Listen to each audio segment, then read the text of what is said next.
You've been lied to about peace. They told you it comes from escaping the noise, from quitting your job, from moving to the mountains far away from stress.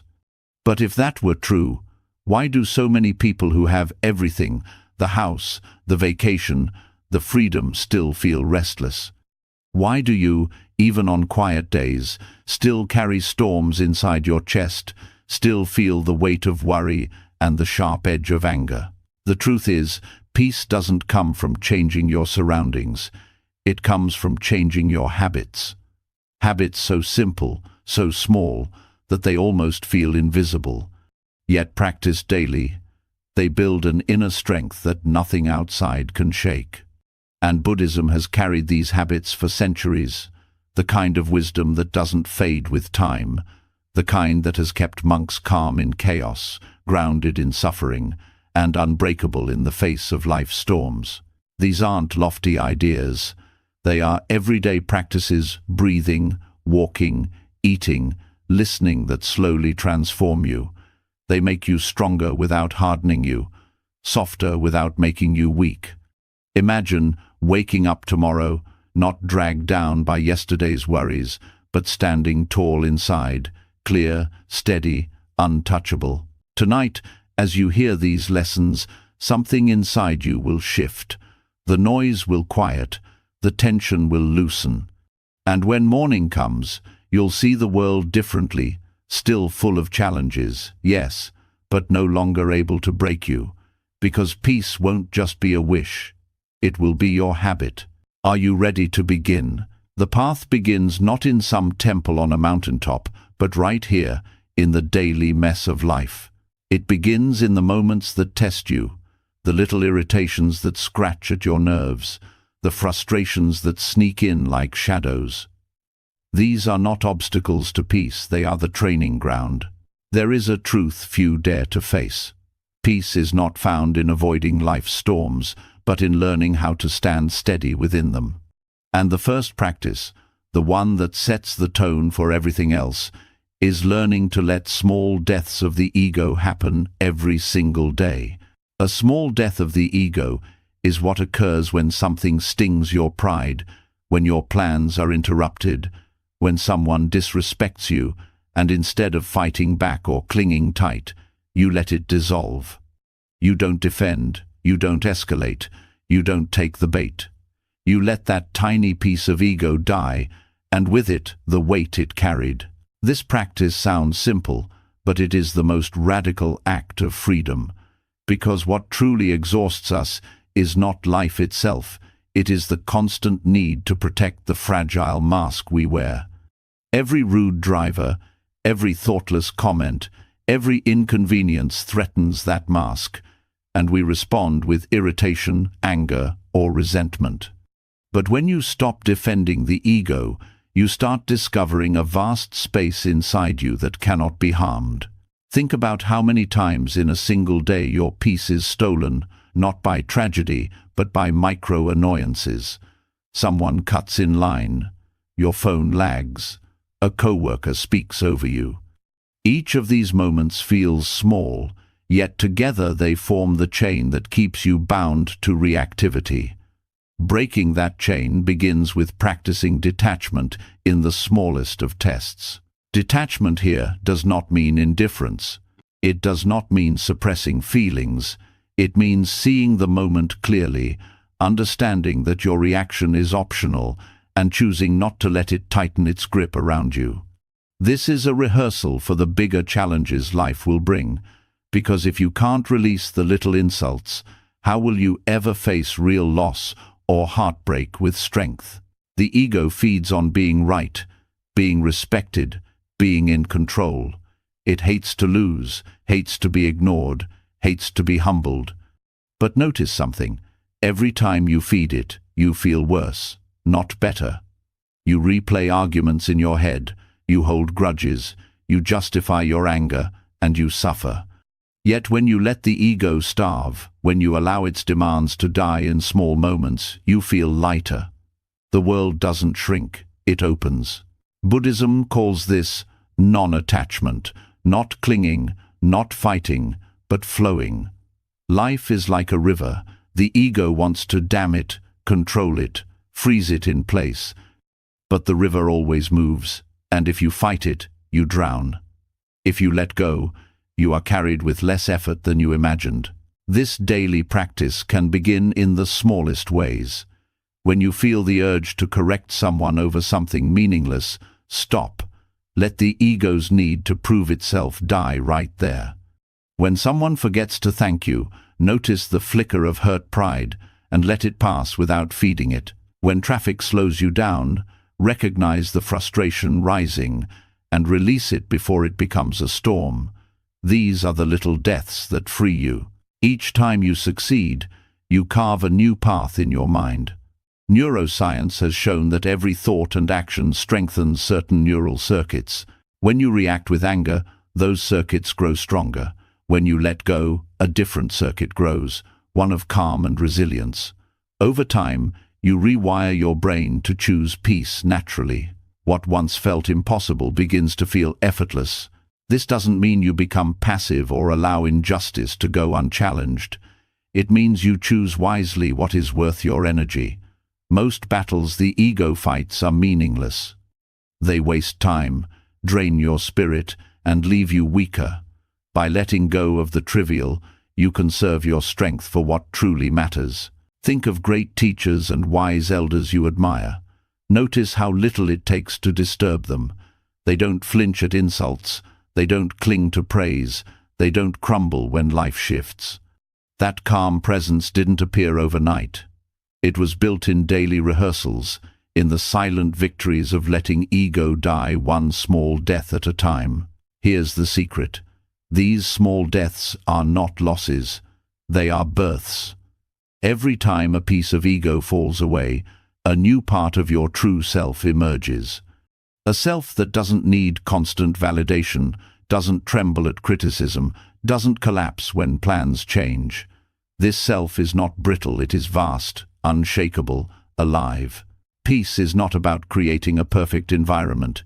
It is about training the mind to stay free, no matter the environment. You practice on the small annoyances so that when larger storms come, and they will, you are already prepared. The mind you have built will not betray you. Letting go in these micro moments also softens your relationships. Think about how many arguments begin not from real problems, but from small slights and wounded pride. One careless word, one tone of voice, one forgotten gesture. When you let your ego die instead of lashing back, you break the cycle. The argument never begins. Peace flows outward as well as inward. There is also humility in this practice. Every time you let go of ego's demand to be right, you remember that you are human, that others are human, and that perfection is not the point. Humility does not make you small, it makes you vast. When you no longer need to defend a fragile identity, you can meet others as they are, without masks. Some people fear that if they let go of ego, they will be weak, walked over, ignored. The opposite is true. Ego is fragile, it breaks easily, and when it breaks, you are thrown into chaos. True strength comes from the self beyond ego, the self that is not defined by praise or blame. That self is unbreakable. When you begin to practice this daily, you'll notice something subtle. The world feels less hostile. It's not that people change, it's that your lens changes. A rude comment no longer feels like an attack, just a passing sound. An inconvenience no longer feels like punishment, just part of the flow. Life becomes lighter, easier, freer. This is how peace grows, not in one grand leap, but in thousands of small steps. Each small death of ego clears space inside you, like pulling weeds from a garden, and in that space, peace naturally blooms. You might wonder, how do I know if I am really practicing this? The answer is simple. Notice how quickly you recover. In the beginning, you may still feel irritation, but instead of carrying it for hours, you let it go in minutes.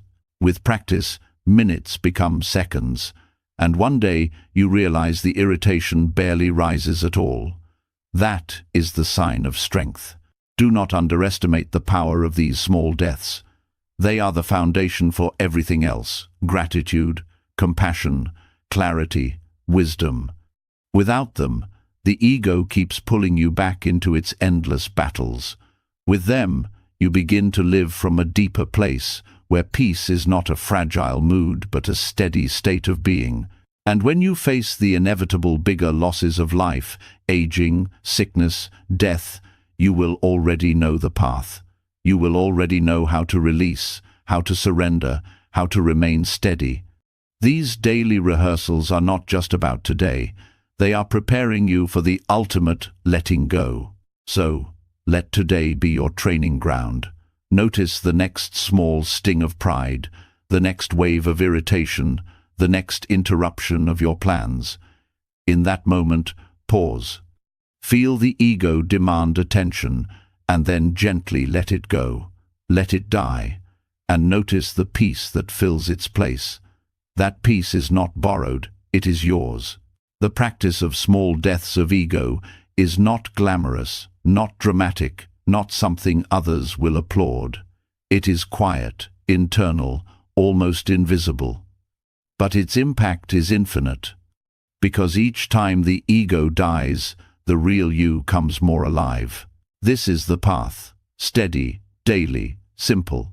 1,000 little moments, each one a chance to die to the false and awaken to the true. And as you keep walking, one day you realize that what once felt like death was actually freedom.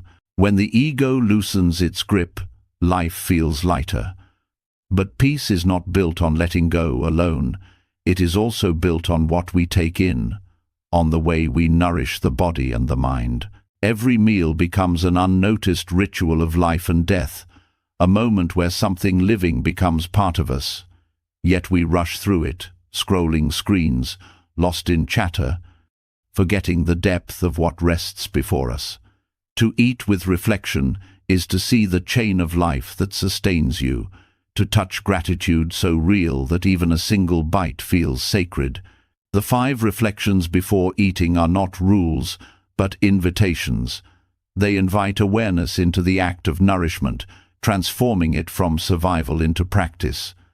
The first reflection is about the source of the food.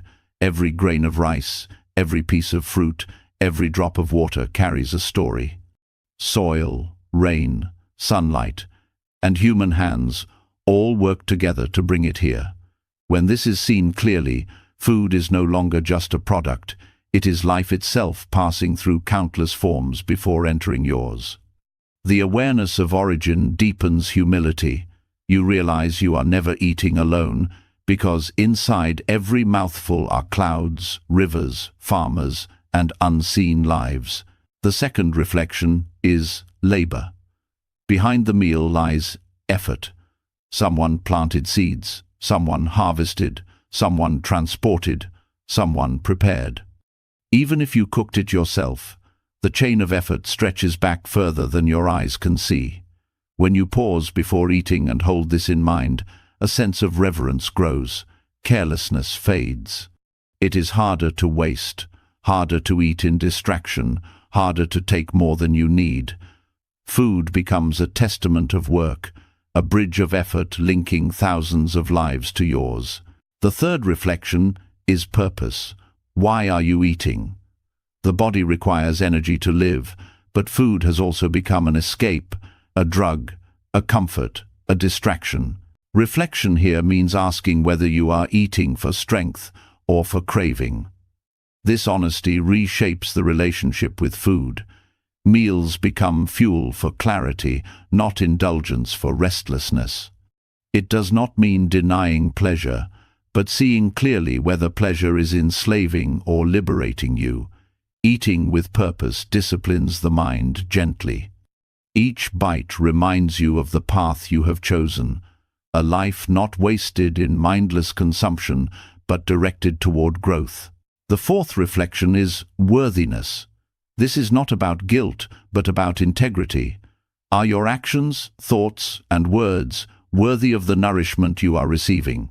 To see food as a gift means recognizing responsibility. When you eat, you are not only feeding yourself, you are agreeing to use this energy for something meaningful. This habit softens greed and sharpens intention. Meals become vows, silent commitments to live in a way that honors the food that keeps you alive. The fifth reflection is effect. Food does not end when you swallow. It becomes you, your strength, your weakness, your clarity, your fog. To pause before eating and remember that what enters you will shape your body and mind tomorrow plants mindfulness into the act. You no longer eat carelessly because you know food is not neutral. Some meals bring lightness, others bring heaviness. Some sharpen the mind, others dull it. Reflection trains awareness of consequence, making each choice more deliberate, less enslaved to impulse. Practicing these reflections reshapes daily life. Meals no longer rush by unnoticed. Breakfast, lunch, dinner, even a simple snack become moments of mindfulness. You begin to chew slower, taste deeper, feel more gratitude. Eating turns into meditation without needing silence or special posture. Every bite becomes a lesson in interconnectedness. Modern life has stripped eating of sacredness. Fast food, hurried lunches, distracted dinners have made us forget the depth of nourishment. But with these reflections, even a single sip of water can return to its true place as a miracle. The habit is simple: pause, reflect, eat with awareness. The transformation, however, is profound. Anxiety softens, gratitude grows, discipline strengthens, and peace becomes rooted in the most ordinary part of daily life. This practice also heals the restless relationship many people have with food.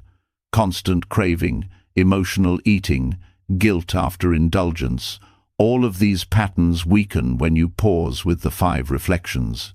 Because the act of pausing interrupts impulse, the reflections build space between hunger and reaction, and in that space, clarity arises. You see whether you are eating to escape or to nourish, and that awareness itself changes the choice. The body becomes more balanced, the mind feels more present. Gratitude deepens naturally, and gratitude itself nourishes in ways food cannot. A grateful mind feels lighter, calmer, harder to disturb. It carries a quiet joy that spills into the rest of life. In this way, eating becomes more than survival. It becomes a daily meditation, a rhythm of mindfulness that grounds you again and again. These reflections, practiced daily, do not add complexity, they restore simplicity. They show that peace is not found in rare retreats but in the small rituals repeated each day. And when those rituals are infused with mindfulness, they cease to be ordinary. They become the soil of strength and calm that carries you everywhere. Eating with the 5 reflections is not a demand, but a gift. A chance to transform necessity into wisdom, to turn a daily act into a daily practice of peace. The more you live this way, the more you realize that every act can carry the same depth, that peace does not wait in the extraordinary, it begins here, with the food before you, with the pause before the bite, with the reflections that awaken you to the life already in your hands. When food becomes a daily practice of gratitude, the heart grows softer, but softness alone is not enough. Life will still bring endings, and without training, endings feel like wounds that never heal. To live in peace, one must not only give thanks for what is here, but also learn how to release when it goes. This is where the practice of impermanence enters, not as a concept to debate, but as something to feel with your own hands and eyes every day.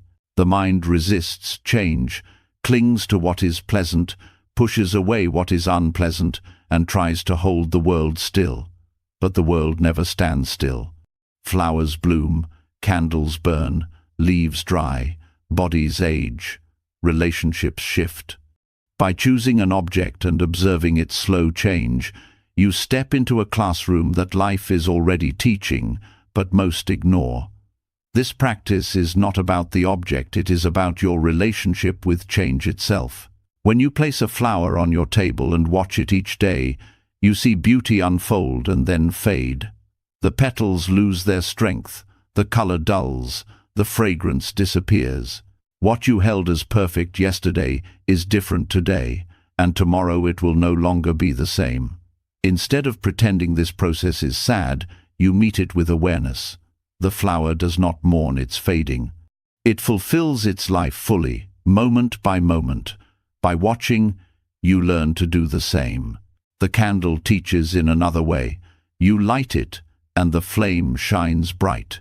As it burns, the wax disappears hour by hour, until nothing remains but smoke and melted wax. Each second the flame lives, it also dies. It teaches that life and loss are not separate events but one continuous process. By training your mind to watch this, you begin to accept that your own life is like the candle, bright for a time, yet slowly burning away. This awareness is not meant to frighten, it frees you. You see the preciousness of each moment more clearly, and waste less time chasing illusions of permanence. Objects show impermanence without argument. A fruit ripens and then rots, metal rusts, clothes fray, paper yellows, nothing escapes change. When you place your attention on these processes daily, the truth of impermanence stops being abstract and becomes embodied knowledge. You don't just know it in your head, you feel it in your heart. And that feeling makes it easier to face change in your own life. This practice has profound effects on attachment. When you hold a beloved object and see that it too will age and dissolve, you begin to release the desperate clinging that creates suffering. You can still love deeply, still carefully, but without fear of loss consuming you.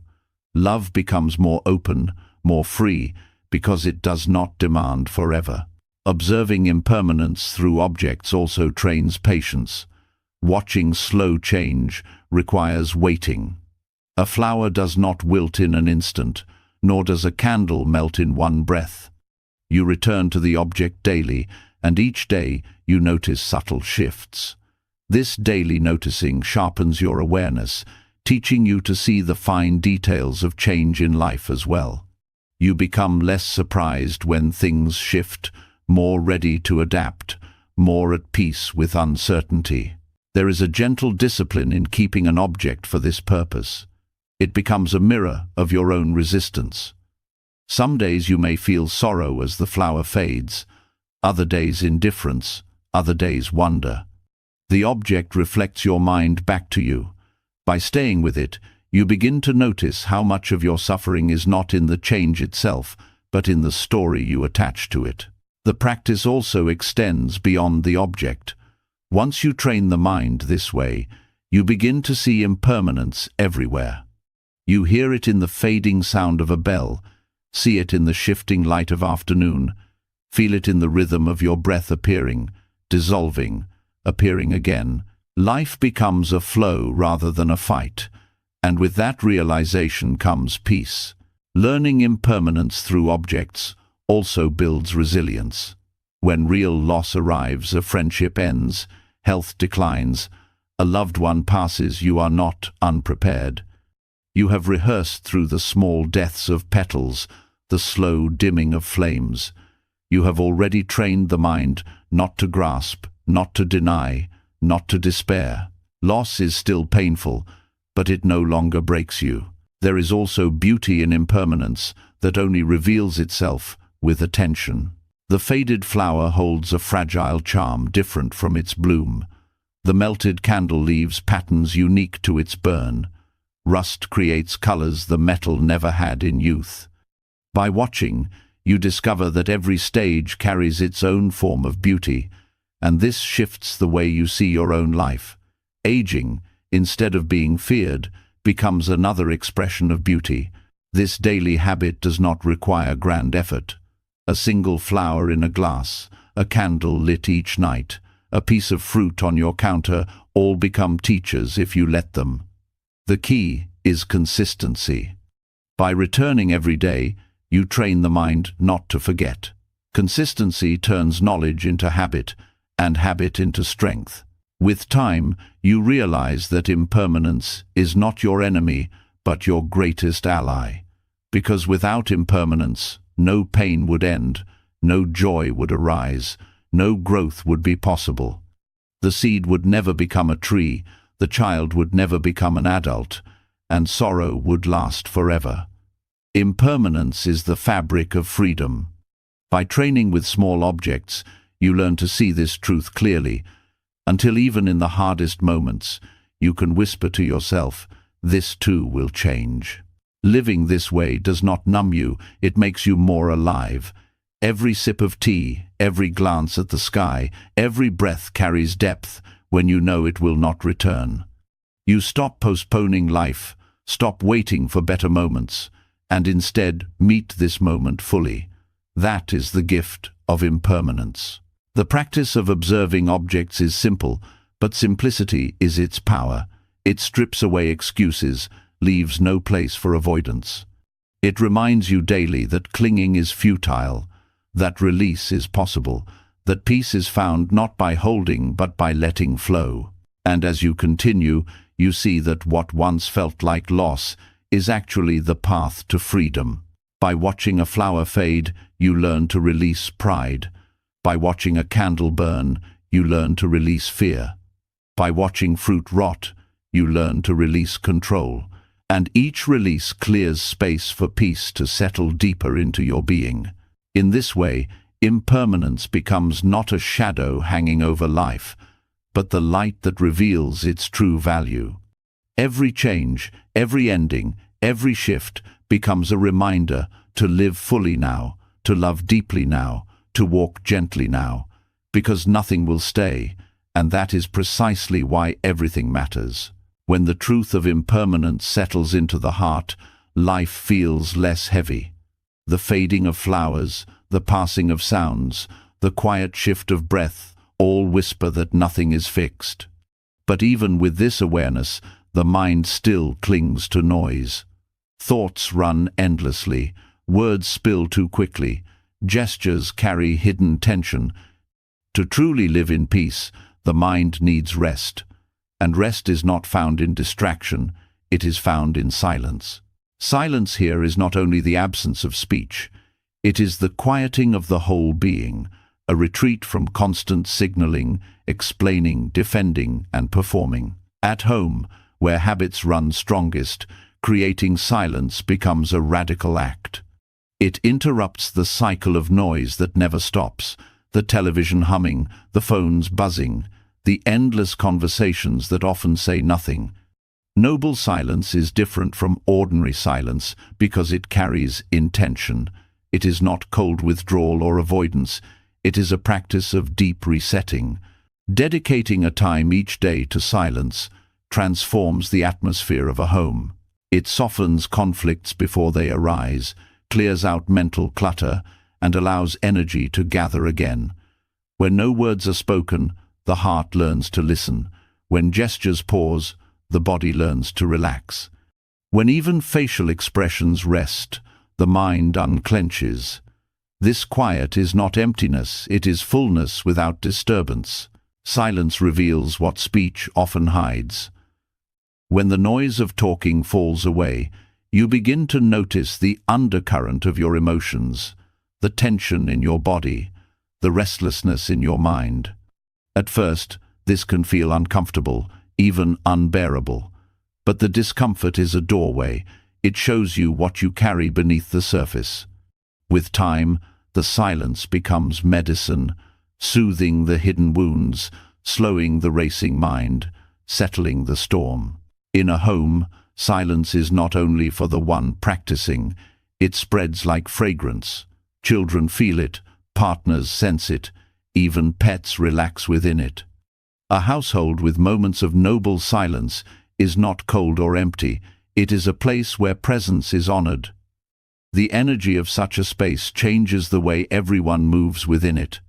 Arguments reduce, anxiety softens, appreciation grows. Silence also sharpens awareness of words. When you practice not speaking, you begin to see how much of daily speech is unnecessary, repetitive, or careless. You notice how often words are used to fill space rather than to share meaning. This recognition brings wisdom. When you do speak again, words become more deliberate, more kind, more aligned with truth. Speech becomes a gift rather than a reflex. The body, too, learns through silence. Gestures that often carry irritation or impatience, rolling eyes, sighing, crossing arms fall away. The face rests, no longer forced into smiles or frowns. This release brings deep rest to the nervous system. Silence becomes a healing bath, not only for the mind, but for the body itself. To dedicate silence each day does not require long hours. Even a short period set with intention reshapes the rhythm of the whole day. Early morning silence creates clarity for everything that follows. Evening silence prepares the mind for rest. The important part is consistency, because the mind grows quieter not through occasional retreats but through steady training. In the beginning, silence may feel like emptiness, but gradually it reveals itself as fullness. Within silence you notice the sound of birds, the breath in your chest, the subtle presence of those you live with. Life grows richer, not poorer. The absence of noise makes room for depth. Practicing noble silence at home also teaches restraint.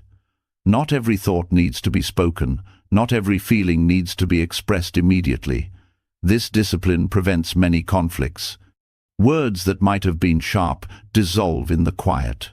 Anger that might have spilled out cools down before it harms. In this way, silence protects relationships. It is not suppression, it is protection through wisdom. Silence opens a door to mindfulness. Without the distraction of words, awareness can turn inward.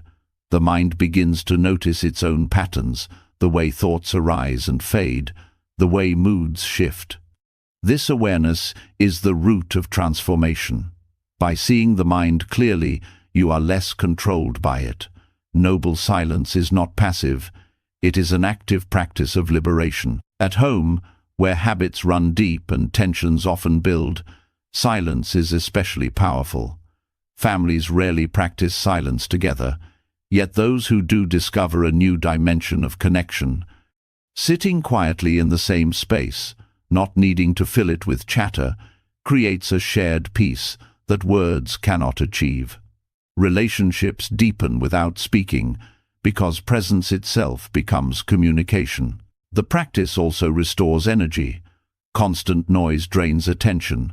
The brain burns energy, processing endless words and signals. Silence gives the mind a chance to recharge. After silence, thoughts feel clearer. Creativity awakens, focus strengthens. What once felt overwhelming becomes manageable. Silence is not a waste of time. It is the ground from which clarity grows. For many, silence feels frightening because it exposes emptiness inside. But meeting that emptiness is essential. It is not a void to fear, but a space that reveals truth. Within silence, the self that is built on performance and defense begins to soften. What remains is a deeper presence, one that does not need constant validation. This presence is strong, peaceful, and free. Silence also teaches humility. Without words, you are no longer the center. You stop pushing your thoughts into the world and instead allow the world to reveal itself to you. This humility is not weakness. It is the wisdom of listening. Through silence, you hear life more clearly than through endless speaking. To practice noble silence at home requires intention, boundaries, and respect. It may mean turning off devices, asking others for cooperation, or creating a simple ritual like lighting a candle to mark the beginning and end. Over time, it becomes a cherished rhythm, a time everyone in the household respects. What begins as effort slowly becomes natural as silence weaves itself into daily life. In silence, even ordinary things become extraordinary. A cup of tea, the sound of breathing, the warmth of sunlight all reveal depths unnoticed before. This is the reward of noble silence. The world becomes alive in ways noise had hidden. Through daily silence, the home itself changes character. It shifts from a place of constant doing into a place of being. Peace does not need to be searched for elsewhere. It is cultivated right here, within the walls of ordinary life. The mind no longer feels trapped by constant activity because it knows that silence is always available. The art of noble silence is not about rejecting words, but about restoring balance. Words are precious, but without silence they lose weight. Silence gives words meaning, just as space gives music rhythm. To cultivate silence daily is to train the mind to rest, to reset, and to return to its natural clarity. When practiced with sincerity, noble silence does more than calm the mind.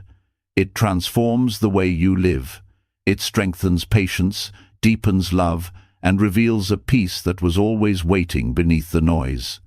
In silence, you discover that the deepest truths are not spoken, they are lived. Silence clears the inner air, but the body too needs a way to join in the practice of peace. Words can rest, gestures can rest, but the feet are restless, they want to move.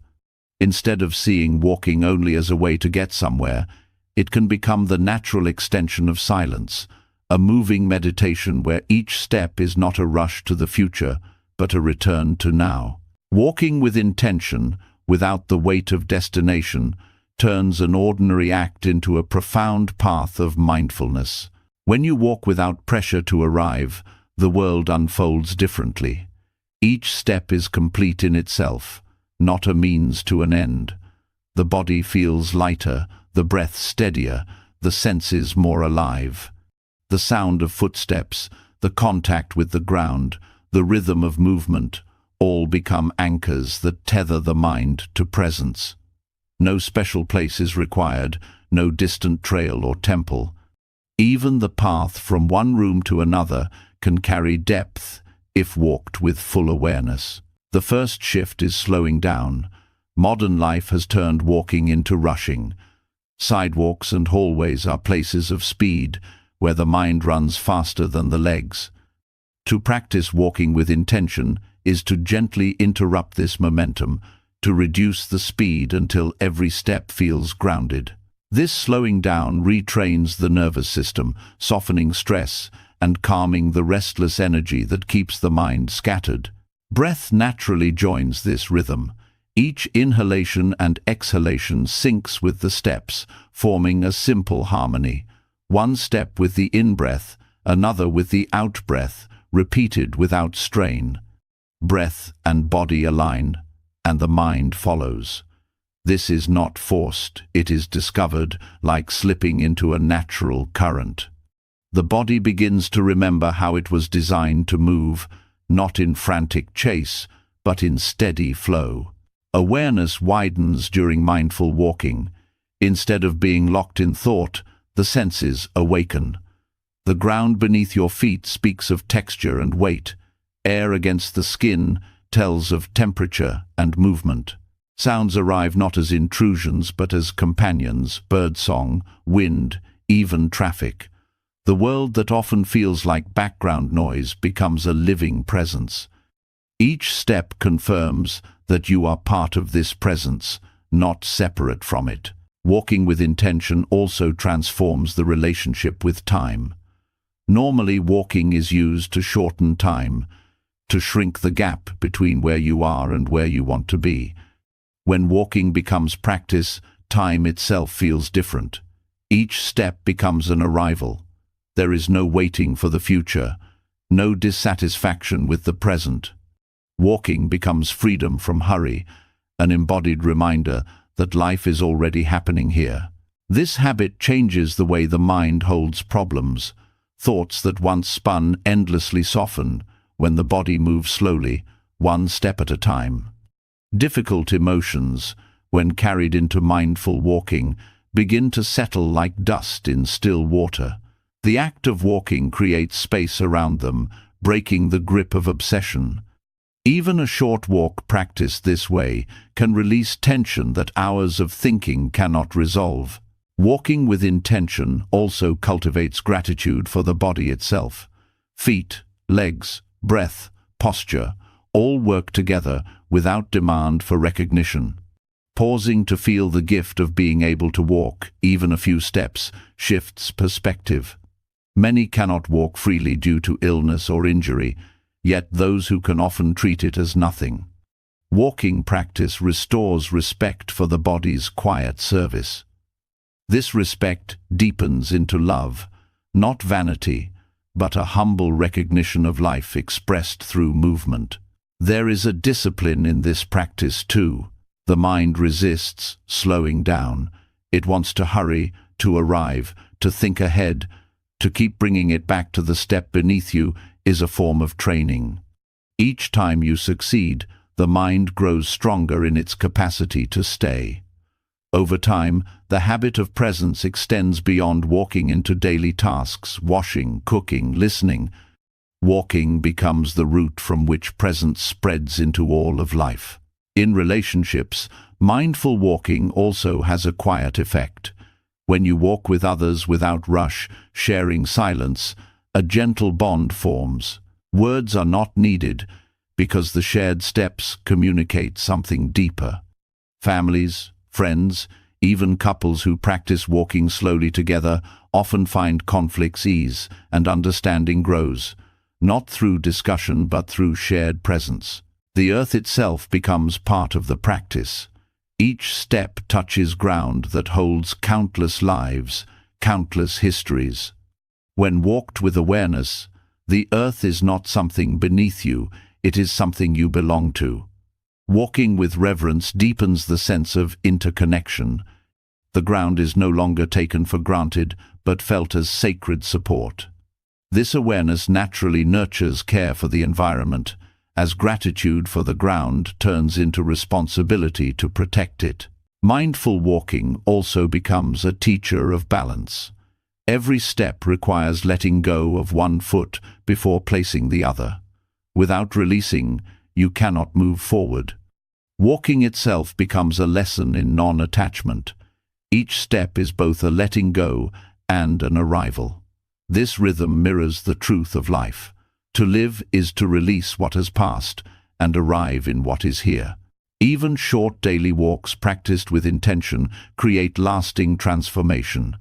A few minutes in the morning can set the tone for the day, grounding the mind before chaos begins. An evening walk can clear the residue of stress, preparing the body for rest.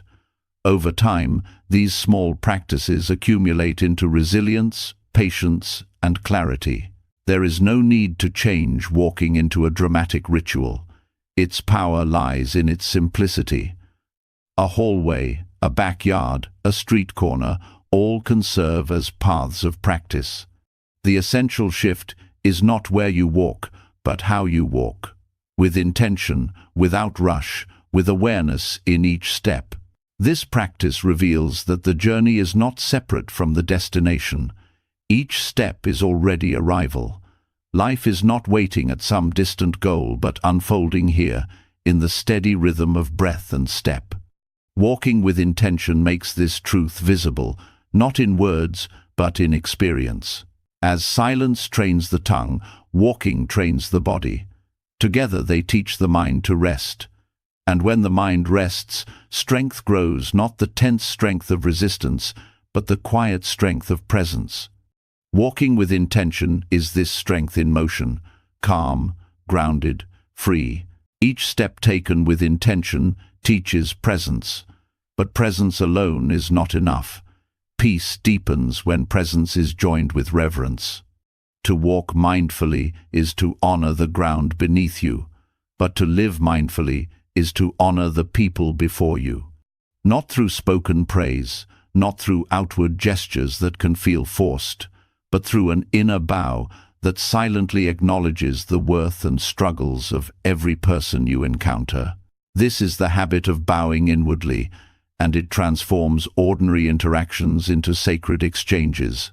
Bowing inwardly does not mean lowering your head or folding your hands every time you meet someone.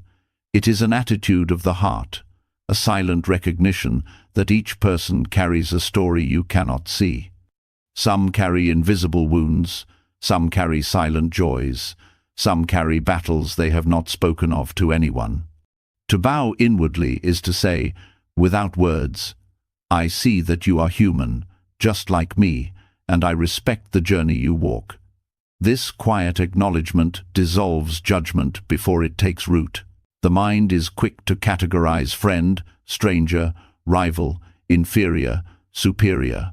These labels shape our reactions and close the heart. An inward bow cuts through these categories. It reminds you that behind every label is a being with fears, dreams, and dignity. By practicing this, you disarm the automatic harshness of the mind. Even brief encounters, a cashier, a bus driver, a co-worker, become opportunities to cultivate compassion rather than indifference. The power of this practice lies in its invisibility. No one knows you are doing it, and yet the energy it creates subtly shifts your presence. You speak softer, listen better, act with more patience. Others feel this without being told. Relationships grow warmer, not because you lecture yourself to be kind, but because reverence flows naturally from within. Bowing inwardly also softens arrogance. The ego thrives on comparison, seeking to elevate itself above others. But when you silently bow to those you meet, you dismantle this hierarchy. You see that no one is beneath you, no one above you. Each life holds weight, even if the world does not recognize it. This humility does not weaken you, it grounds you. By bowing inwardly, you free yourself from the exhausting need to dominate or impress. This practice extends even to those who hurt you. To bow inwardly to someone who insults or dismisses you is not to excuse their actions, but to acknowledge that they too are shaped by pain and ignorance. You silently honor their humanity, while not feeding their harm. This inner bow protects your heart from bitterness. It allows you to respond with strength, without hatred. Parents who practice inward bowing often notice a transformation with their children. Instead of seeing them only as extensions of themselves, they begin to see them as full beings with their own dignity. This subtle shift changes the way they guide, discipline, and listen. Children feel more respected, and respect grows in return. In workplaces, the habit of inward bowing dissolves much of the tension that comes from constant competition. To silently bow to a colleague is to remind yourself that they too are struggling, that their mistakes do not define them, and that their successes do not diminish you. This creates an environment of quiet cooperation, even when nothing is spoken. There is also a healing effect on loneliness. Many people feel unseen, invisible in the rush of life. When you practice inward bowing, you train yourself to truly notice others, even in passing. A silent recognition, though invisible to them, changes the way you carry yourself. It restores your sense of connection to the wider human family, reminding you that you are never isolated, only often unaware. The habit also deepens gratitude. When you silently bow to those who serve you, a farmer who grew your food, a worker who built your home, a stranger who cleans the streets, you cultivate awareness of how interdependent life island. Gratitude grows not only for the visible kindness around you, but for the unseen labor that sustains your life every day. Bowing inwardly can even be extended to yourself. When shame or self-criticism arises, bowing inwardly to your own being acknowledges that you too carry struggles and deserve compassion. This self-bow is not indulgence, it is fairness. It allows you to treat yourself with the same dignity you wish to give others. Over time, this inner practice shifts the very structure of perception. Instead of scanning others for flaws, you begin to see their shared humanity first. Instead of reacting with irritation, you pause with recognition. This pause is powerful. It changes the trajectory of countless interactions, steering them away from conflict and toward respect. The habit does not require special effort. It can be as subtle as a single breath when meeting someone's eyes, as quiet as a mental nod when passing a stranger on the street. What matters is the sincerity. Even if the other person never knows, your heart knows, and it becomes lighter with each bow. Inward bowing also trains you to release resentment. It is difficult to bow, even silently, while holding anger. The act itself softens the grip of grudges. Over time, repeated bows dissolve the heavy knots of bitterness that burden the heart. Forgiveness grows not as a dramatic event, but as a natural byproduct of consistent reverence. When combined with walking meditation, inward bowing turns each encounter on the path into practice. Each step grounds you, each bow connects you. Movement and reverence merge, and life itself becomes pilgrimage. This practice also supports courage. To bow inwardly to another's dignity is to remind yourself that your own dignity is intact. Respecting others does not diminish you. It strengthens the ground you stand on. From this strength, you can meet challenges without shrinking and without needing to push others down. Inward bowing is one of the most subtle but powerful habits. It requires no ritual, no outward display, no approval from others. Yet its impact ripples through every corner of life. It dissolves pride, builds patience, deepens compassion, and reveals the shared humanity that too often lies hidden beneath roles and appearances. Peace grows not only through silence and mindful walking, but through reverence woven into daily encounters. And when reverence becomes natural, conflict weakens, compassion strengthens, and the heart learns to bow, not only to people but to life itself. When the heart learns to bow inwardly, even without words, respect quietly fills the space between people. Yet respect alone is fragile if the words that follow are careless. Speech is one of the most powerful forces in daily life, able to heal or wound, to calm or inflame, to bring connection or division. The tongue moves quickly, often faster than the mind, and once words are released, they cannot be taken back. To live with peace requires not only silence at times, but also discipline when speaking. This is where the practice of pausing before words, weighing them through the three gates, truth, kindness, and necessity, becomes essential. The first gate is truth. Words without truth create confusion, mistrust, and suffering. Lies may seem small in the moment, but they grow like cracks in stone, weakening the foundation of relationships and corroding integrity. Pausing to ask, "Is this true?" interrupts the reflex to exaggerate, conceal, or twist facts.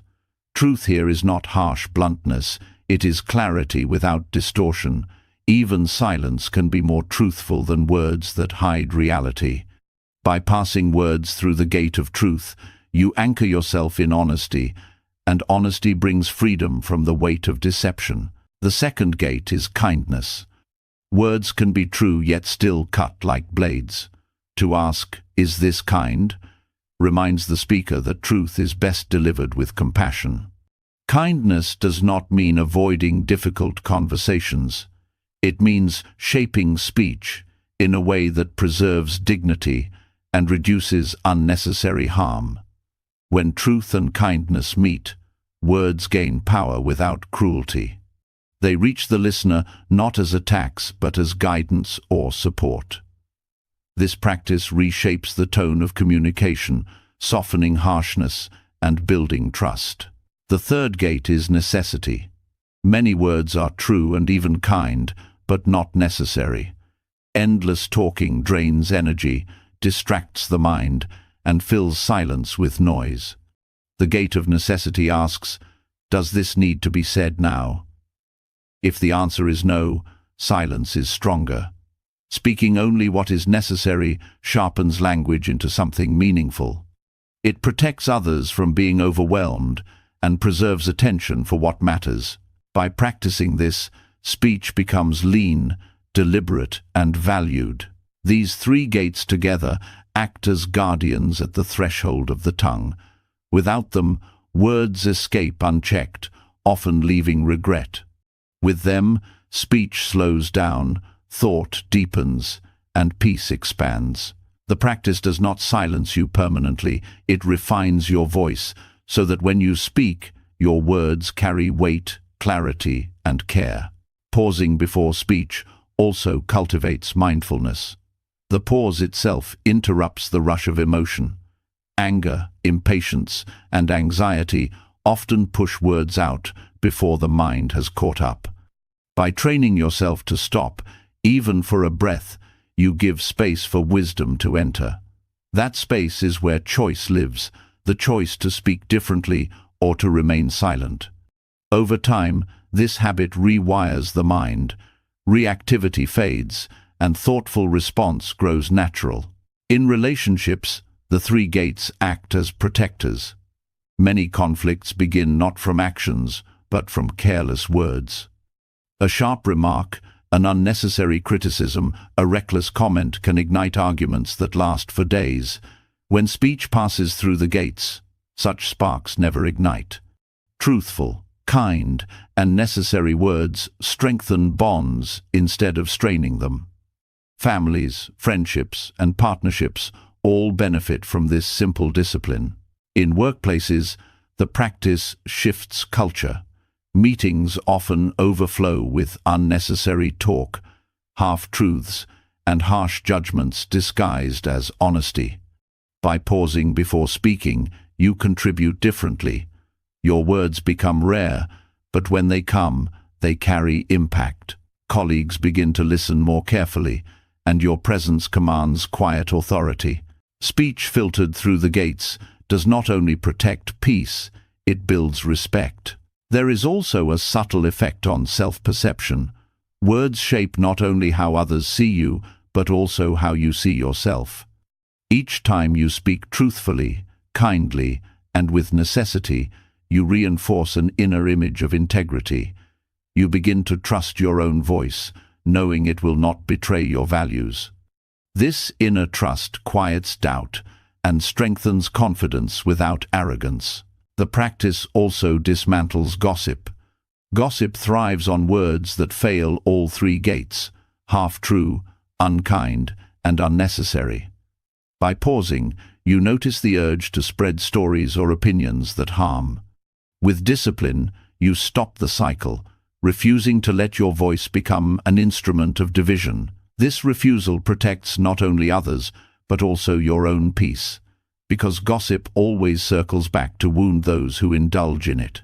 Children raised with the example of three-gated speech learn early that words matter. They grow in environments where language uplifts instead of tears down, where honesty is valued, and where silence is not feared. They learn that restraint is strength, not weakness, and that kindness is not softness, but wisdom. Such children carry these habits into adulthood, spreading the effect outward across generations. The habit also supports forgiveness. When anger rises, the tongue longs to strike. By pausing, you give anger time to cool. The words that might have deepened wounds dissolve before they are spoken. This prevents scars in relationships that might otherwise take years to heal. Forgiveness often begins not with grand gestures, but with the simple act of not saying something harmful in the heat of the moment. To live by the three gates is to value silence as much as speech. Silence becomes not emptiness, but choice, a sign of discipline rather than lack. When you speak less but with more care, your presence becomes stronger, not weaker. People learn to listen because they sense your words are considered, not careless. The gates also train humility. To ask whether something is true requires honesty with yourself. To ask whether it is kind requires empathy. To ask whether it is necessary requires restraint.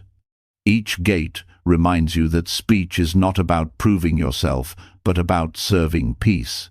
This humility transforms the act of speaking into an act of practice. The discipline of three-gated speech also cultivates patience. Words spoken too quickly often cause harm. Words shaped by patience carry healing. By slowing down, even slightly, you develop endurance against impulsive expression. Patience in speech spreads to patience in thought and action, strengthening the whole character. This practice is not about perfection. There will be times when words slip through unexamined, but each time you notice and return to the gates, the habit strengthens. Over months and years, the change becomes clear not only to you, but to those around you. Peace grows not as an abstract idea, but as the living fruit of disciplined speech. To pause before speaking is to honor the weight of language. Words can never be recalled, but they can be shaped before release. The three gates are simple, but within them lies profound wisdom. They protect relationships, cultivate peace, and reveal strength in restraint. Speech that passes through them becomes more than communication. It becomes practice, a living expression of mindfulness and compassion woven into daily life. When words pass safely through the three gates, the mind feels lighter and relationships become calmer. Yet another obstacle often remains: the weight of expectations. Even when we speak kindly and truthfully, we still carry hidden assumptions into every meeting, every task, every encounter. These silent demands how we want others to behave, how we want outcomes to unfold, how we want to be recognized tie us back to frustration and disappointment.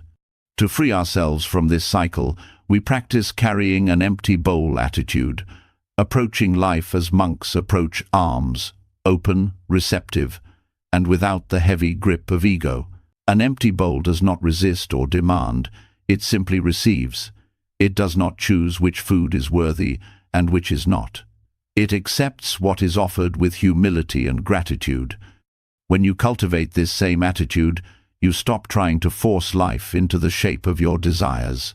You enter each moment ready to receive what it gives, even if it is not what you expected. This openness dissolves much of the suffering that comes from clinging to outcomes. Openness in this way does not mean passivity.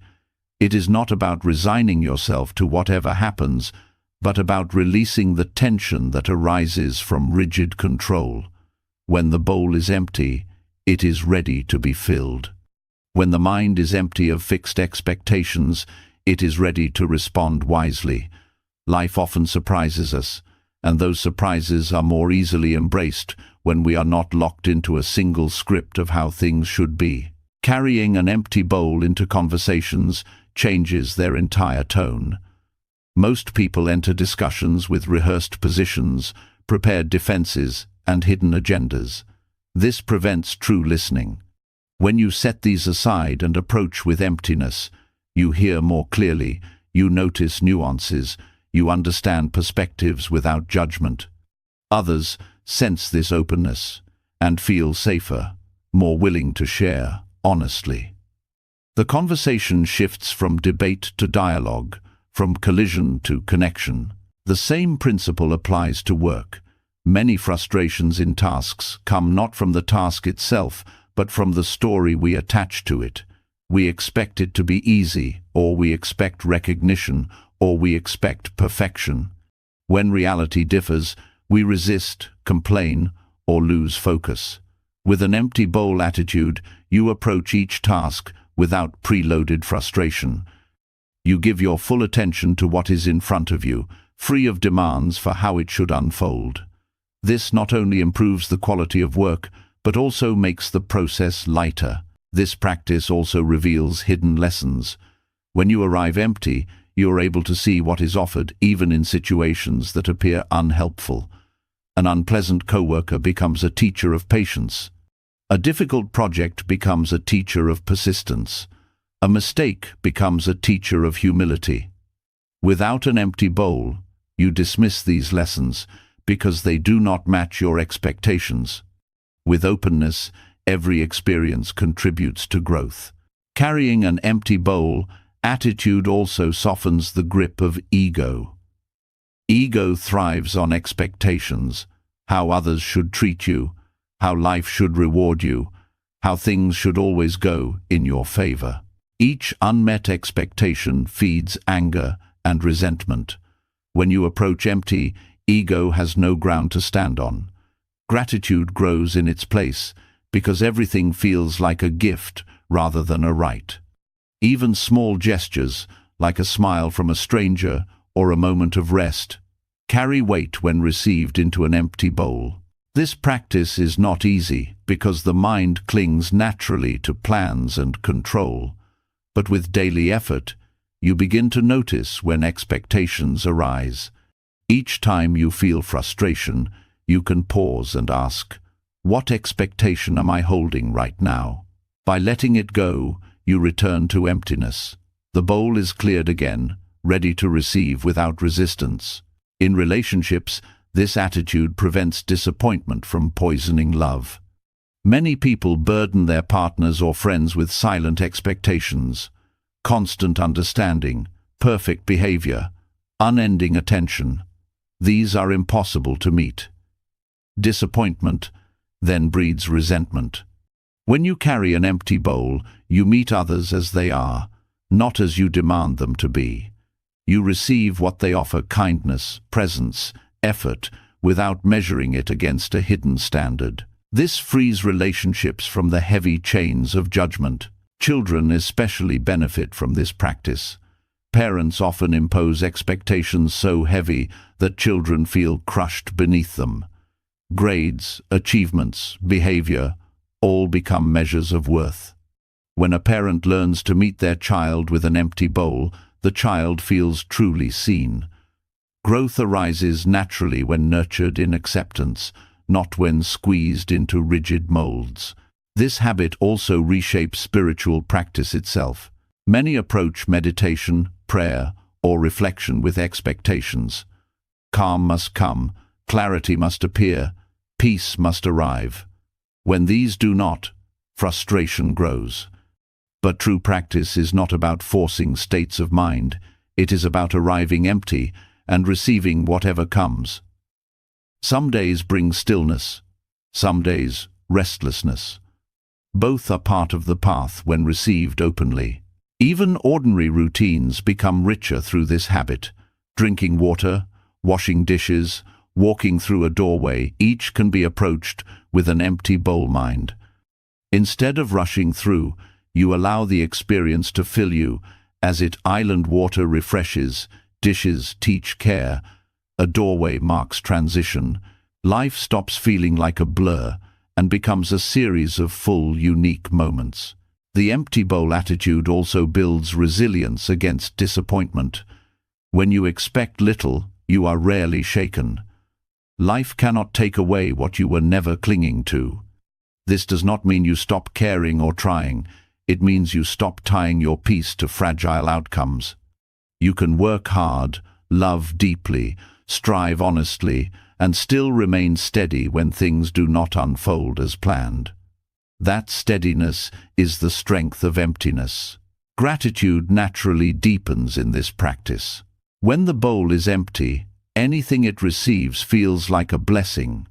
Small joys, sunlight through a window, the sound of laughter, a meal shared become treasures. Gratitude is not forced. It arises from the recognition that nothing is guaranteed, yet much is given. Life feels abundant not because you have more, but because you cling less. To carry an empty bowl is to live without entitlement. You stop demanding from life and start receiving from life. The difference is subtle but transformative. Demanding creates tension, receiving creates peace. The world itself does not change, but the way you meet it does, and that shift changes everything. This practice does not erase ambition or goals, it reshapes them. You can still work toward dreams, but without enslaving yourself to their outcomes.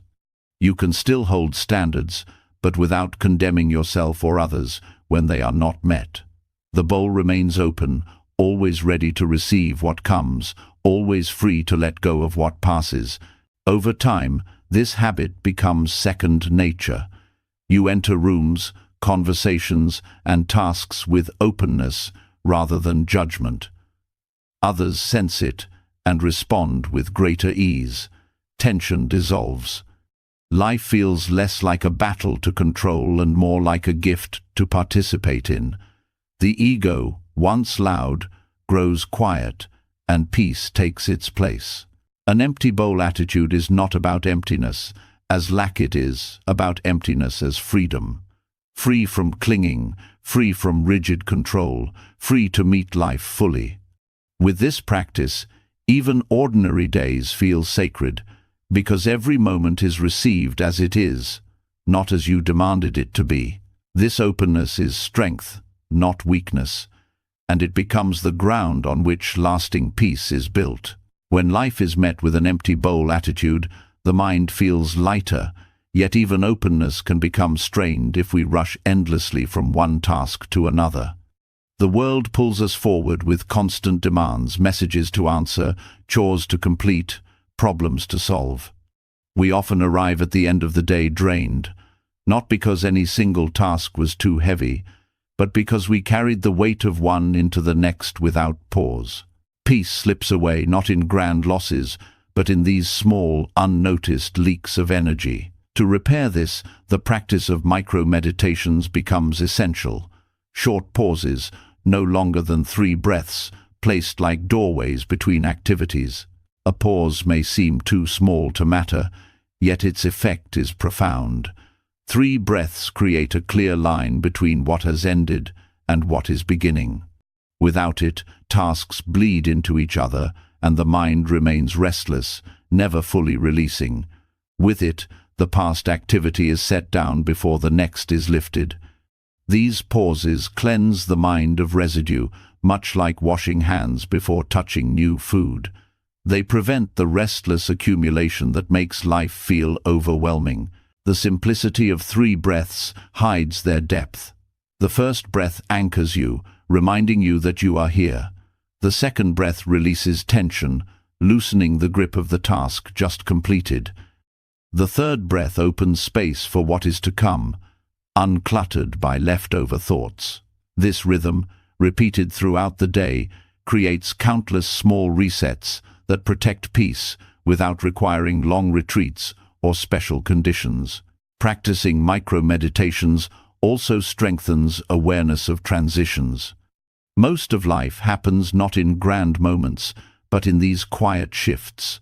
Leaving a desk to walk into the kitchen, closing one conversation to begin another, setting down a book before picking up a phone. Without awareness, these transitions pass unnoticed, and restlessness accumulates. By pausing, you turn each transition into practice. The doorway between tasks becomes as valuable as the tasks themselves. This habit also reshapes time. Without pauses, days feel like a blur, one task rushing into the next until hours vanish. With pauses, each activity stands distinct. The day feels longer, not in burden but in fullness, because each part of it is clearly marked and consciously entered. Time slows down, not because the clock changes, but because awareness deepens. Micro-meditations also protect relationships. Often, irritation from one situation spills into the next. Frustration at work is carried into a conversation with family. Distraction from a phone call bleeds into dinner. By pausing with 3 breaths, you clear the residue before stepping into the next moment. You meet others without the leftover weight of what came before. This creates more presence, more patience, more genuine attention. The nervous system benefits greatly from these small pauses. Constant motion keeps it locked in alertness. Short breaks of breathing allow it to reset, activating calm rather than constant stress. These repeated resets throughout the day prevent exhaustion, making energy steadier and clearer. By the evening, you feel less drained, not because you did less, but because you carried less tension forward. The practice is also a teacher of letting go. Each pause asks you to release what has just been done, no matter how incomplete or imperfect it may feel. This release is not laziness but discipline. It trains the mind not to cling, You begin to see that most tasks do not require endless rethinking. Once finished, they require closure. The 3-breath pause becomes this closure, allowing you to step forward without dragging the past behind. At first, the habit may feel unnatural. The mind resists stopping, insisting that speed is efficiency, but with practice, you see the opposite is true. Pausing does not waste time, it sharpens focus for the next task. The minutes you lose in breathing are regained in clarity and efficiency, as you are less likely to make mistakes or lose energy through distraction. Over time, micro-meditations become automatic. You close your laptop and naturally take 3 breaths before standing. You finish a phone call and pause before opening a message. You place one object down and breathe before lifting another. The pauses no longer feel like interruptions. They become natural rhythms woven into the fabric of daily life. This habit also deepens gratitude. The pause gives space to notice what has just been completed, however small. A finished email, a washed dish, a closed door, all become moments to acknowledge with a breath of appreciation. Gratitude grows not only for large achievements, but for these small, ordinary completions that shape the day. The effect on the mind is cumulative.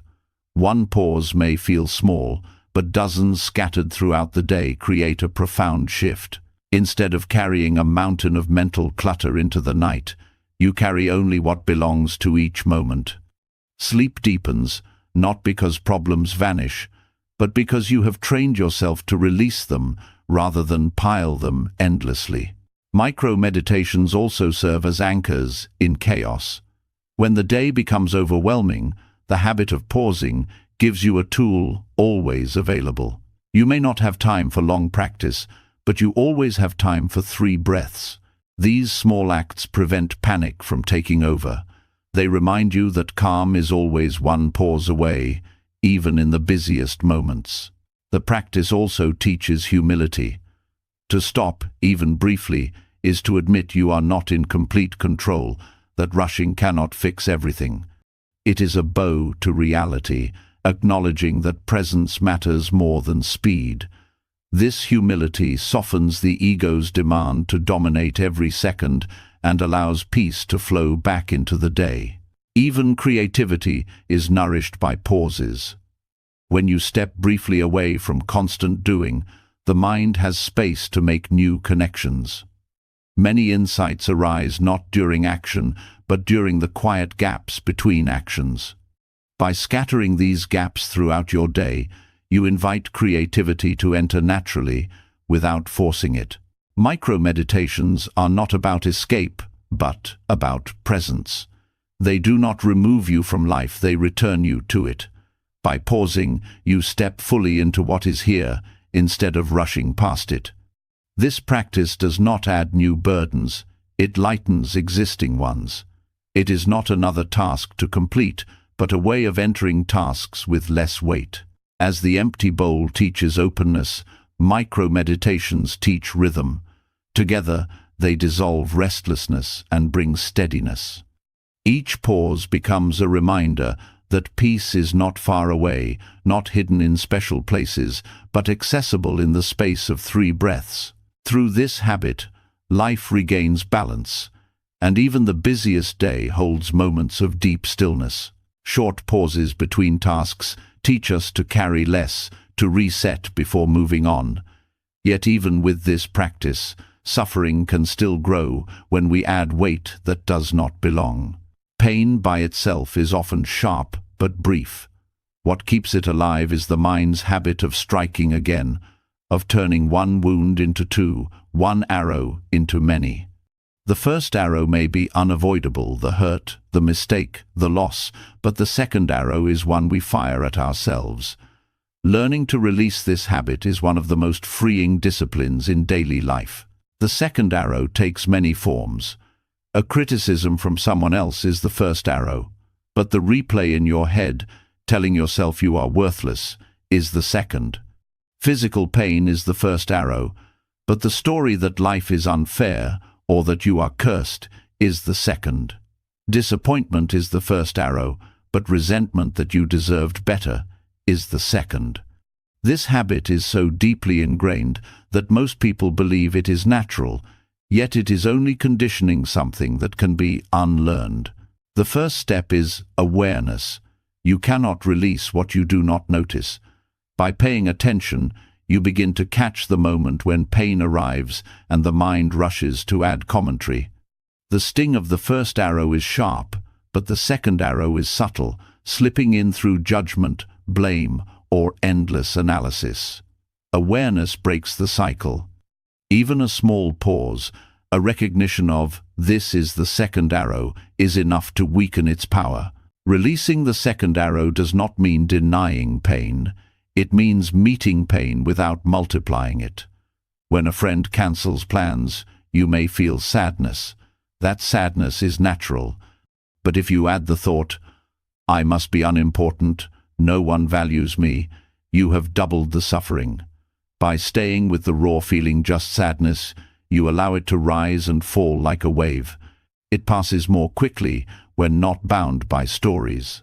This practice builds resilience because it shifts focus from controlling the world to controlling the mind's reaction. You may not stop every insult, accident, or loss, but you can stop feeding them with extra arrows. Each time you succeed, you prove to yourself that suffering can be reduced, not by changing circumstances, but by changing habits. This realization is empowering. It returns peace to your own hands. The second arrow habit often grows strongest in self-criticism. Many people strike themselves harder than anyone else ever could. A small mistake becomes proof of failure. A missed opportunity becomes a lifelong regret. By noticing this pattern, you begin to see how unfairly you treat yourself. Releasing the second arrow means offering yourself the same compassion you would give to a friend. You would not tell a friend, "You are worthless," because you made an error. Why tell yourself?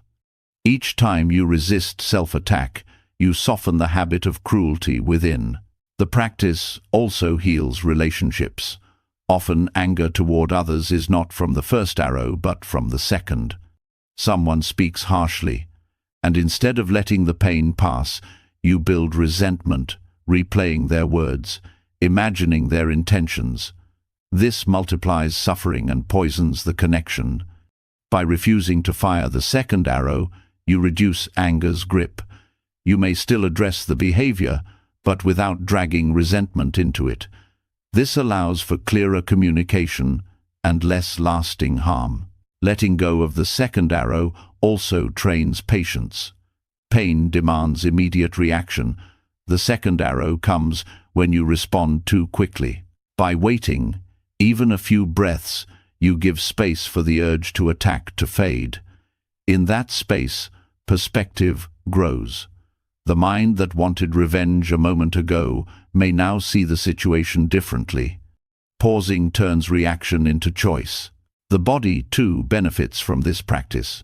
Stress hormones surge when the second arrow is fired, keeping the body tense and the heart racing long after the first pain has ended. By stopping this habit, the nervous system calms more quickly. Physical recovery improves when the body is not burdened by emotional reactivity. Many chronic tensions are not from the first arrows of life, but from the second arrows we shoot daily without noticing. This habit also affects time. The first arrow is momentary. The second arrow stretches pain across hours, days, even years. People carry grudges for decades, not because the first wound lasted, but because the second arrow was never dropped. To release it is to free yourself from being chained to the past. Life becomes lighter because each moment is lived fresh rather than soaked in old resentment. Releasing the second arrow requires compassion. Without compassion, the mind feels justified in striking again. Compassion sees the first pain as enough, already difficult, already heavy. It refuses to add more. Compassion is not weakness, it is wisdom that understands multiplying pain does not heal it. The more compassion grows, the less energy the second arrow receives. Training begins in small situations: a delayed train, a spilled drink, a sharp word. Catch the second arrow early. Do not add, "This always happens to me," or "I'm such a fool." Just breathe. Feel the irritation. Let it pass. Small victories in daily life prepare you for larger pains. Over time, the mind learns that peace is preserved not by control of the world, but by restraint of the second arrow. The practice also deepens gratitude. When pain arises without being multiplied, you notice how quickly it passes. You see that most suffering is temporary, that peace returns naturally when not blocked. Gratitude grows for the ability to return to calm, for the freedom that comes from not attacking yourself or others. This gratitude itself becomes protection against future arrows. Letting go of the second arrow is not easy. The habit is old, reinforced by culture, family, and personal history. But each time you succeed, even briefly, you weaken its roots. You build a mind that is less reactive, less cruel, more balanced. Slowly, the habit of shooting arrows fades, replaced by the habit of letting pain be only what it island. This practice reveals a deeper truth. Suffering is not only what happens to us, but also what we add afterward. By dropping the second arrow, you discover that much of life's pain is optional. What remains is bearable, even meaningful, because it is not wrapped in layers of resentment. Life becomes simpler, less heavy, more peaceful. To stop firing the second arrow is to reclaim strength. It is to refuse unnecessary suffering, to meet life with clarity rather than distortion. Pain will still come, but peace will return more quickly, because you no longer feed the fire. This is not escape, it is wisdom, a discipline that turns every hurt into practice. With time, the habit of striking yourself or others fades, and the habit of peace takes its place. Releasing the second arrow teaches that peace comes not from avoiding pain, but from refusing to deepen it. Yet even with this discipline, the body itself can betray the mind. When posture collapses, breath shortens, and shoulders cave in, the spirit follows, and dignity feels distant. The body is not separate from the mind, it is its vessel and mirror. To find refuge in posture is to claim a place of strength within yourself, a position that silently communicates resilience and calm, not as performance, but as alignment with your own worth. Sitting or standing upright is not about stiffness or forced control. It is a way of honoring the life that flows through you. The spine rises like a tree trunk, steady and rooted, while the chest opens as if to welcome the world. This position allows the breath to flow freely, the heart to expand, the mind to settle. When practiced daily, posture becomes less about appearance and more about an inner reminder. You carry dignity, no matter the circumstance. Poor posture often signals defeat to the body. Slumped shoulders, bent neck, and compressed lungs tell the nervous system that something is wrong, even when nothing has happened. This creates a cycle where body and mind reinforce each other in heaviness. Correcting posture interrupts that cycle.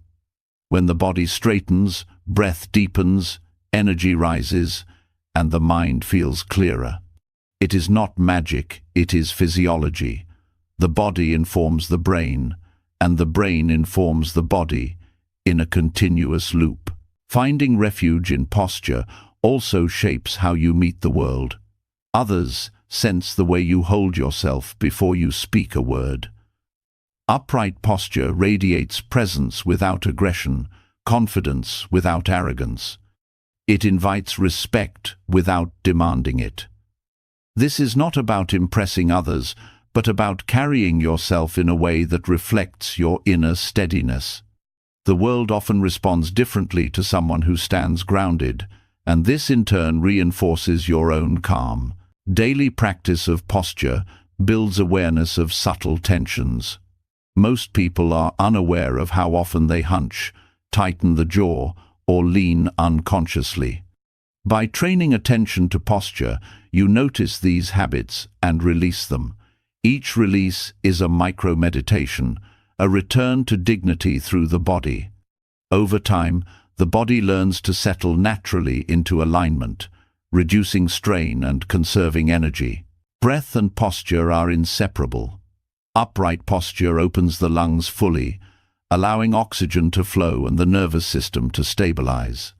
Shallow breath, born of slouching, keeps the body in mild stress. Deep breath, supported by posture, calms the system and sharpens focus. This connection reveals that caring for posture is not vanity, it is a foundation for mental clarity and physical health. Posture also teaches presence. To sit upright in a chair without slumping, to stand tall in a line without distraction, requires awareness. The body resists falling into unconscious habits, and that resistance strengthens mindfulness. Posture becomes both a practice and a symbol. You are awake, here, engaged with life. Finding refuge in posture is especially valuable during difficulty. When sadness presses down, when anxiety shrinks the chest, when fear tightens the body, choosing to rise upright interrupts the spiral. It does not erase emotion, but it reminds you that dignity remains intact, even in struggle. The body holds space for strength when the mind forgets it. This practice does not require long hours of meditation. It can be woven into ordinary life. Each time you sit at a desk, pause to straighten. Each time you stand from a chair, notice the balance of your weight. Each time you walk, let the spine rise freely. These small acts accumulate into a habit of dignity. In spiritual traditions, posture has always been honored. Monks sit upright not for discipline alone, but to reflect alignment with the inner self. Warriors stand tall not only for readiness but for presence. The body is seen as a temple, and posture as its offering. When you adopt this habit, you join a lineage of countless practitioners who understood that peace is carried not only in the mind, but in the form you inhabit. Posture also influences thought. Studies show that upright posture increases confidence, improves memory, and reduces stress. The body's shape literally alters the brain's chemistry and patterns. By claiming uprightness, you train the mind to mirror strength. The act of standing tall becomes a daily affirmation, wordless yet powerful. Children benefit deeply when taught this practice. Upright posture helps them focus in school, breathe fully, and carry self-respect. Adults who model it teach without words, showing that dignity is not about possessions or status, but about how you hold yourself in every moment. Finding refuge in posture also nurtures humility. Uprightness is not puffed-up pride. It is balanced, open, receptive. The chest is lifted, but not to dominate. The back is straight, but not rigid. It is the middle way between collapse and arrogance, a stance that honors both strength and gentleness. Over time, posture becomes more than physical alignment. It becomes a refuge in difficult times, a home you can return to anywhere. When life feels uncertain, the simple act of sitting or standing tall grounds you. It says without words, "I am here, I am steady, I can meet this moment." This habit integrates easily with other practices. Silence feels deeper when the body rests in dignity.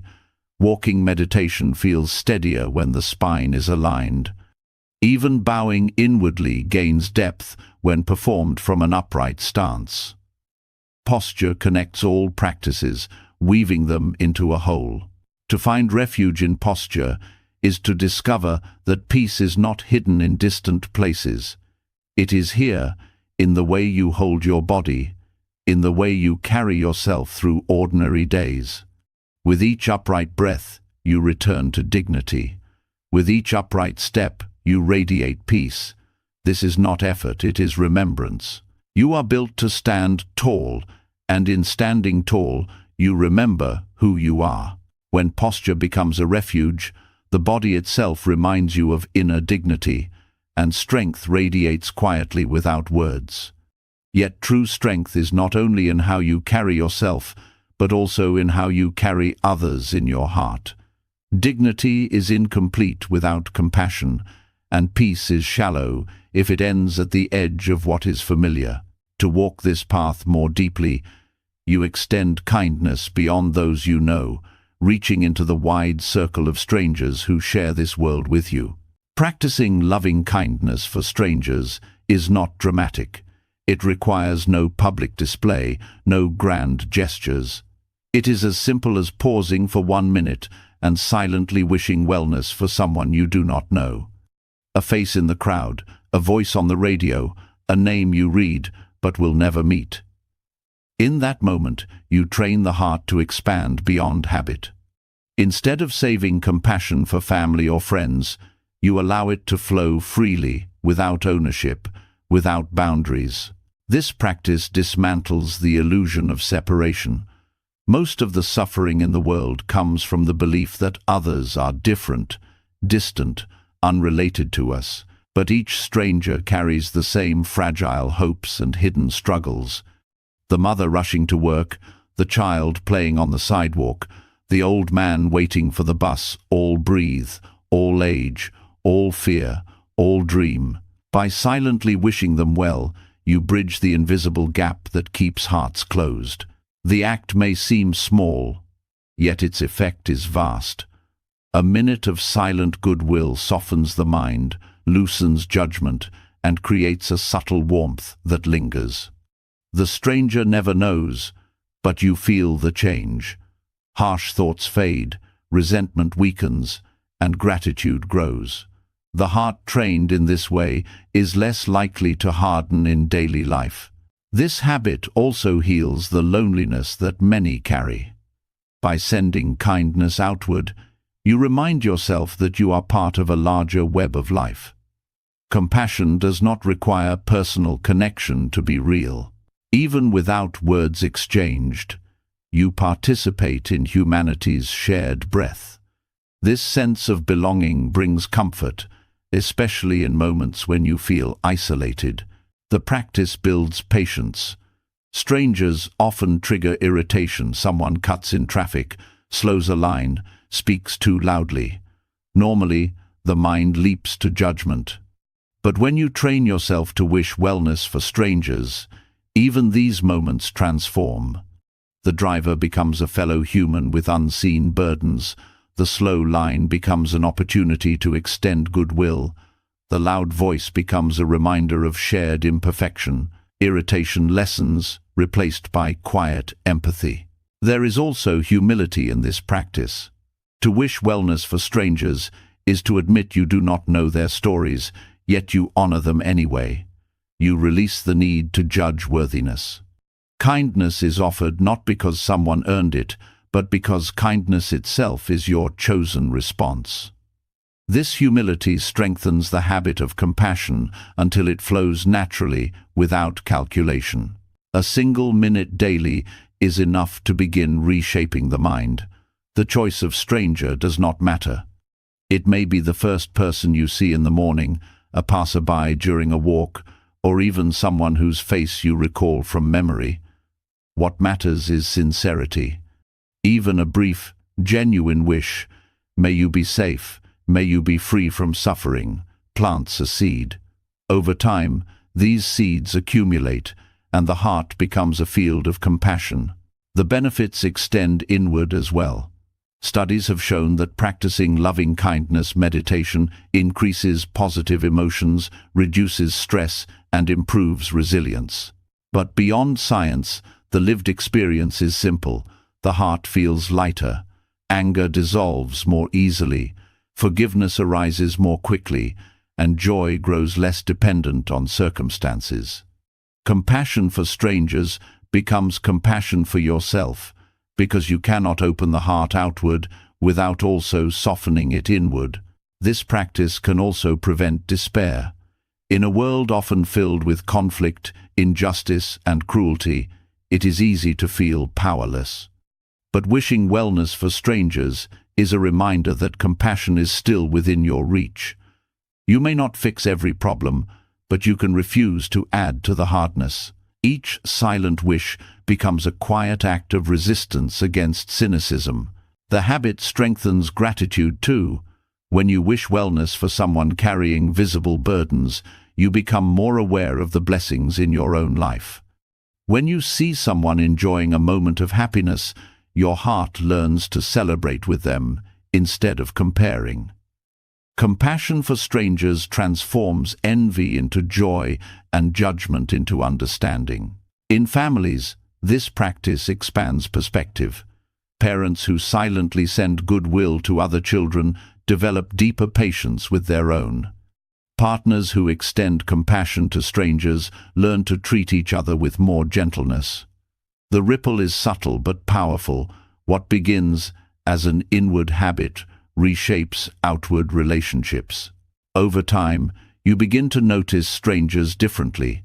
Instead of faces in a blur, they appear as unique lives, each valuable. The world becomes less hostile, less cold. Even in crowded streets or busy airports, you feel surrounded not by obstacles, but by fellow travelers on the same uncertain road. This shift alone changes how you move through life. Compassion for strangers also strengthens courage.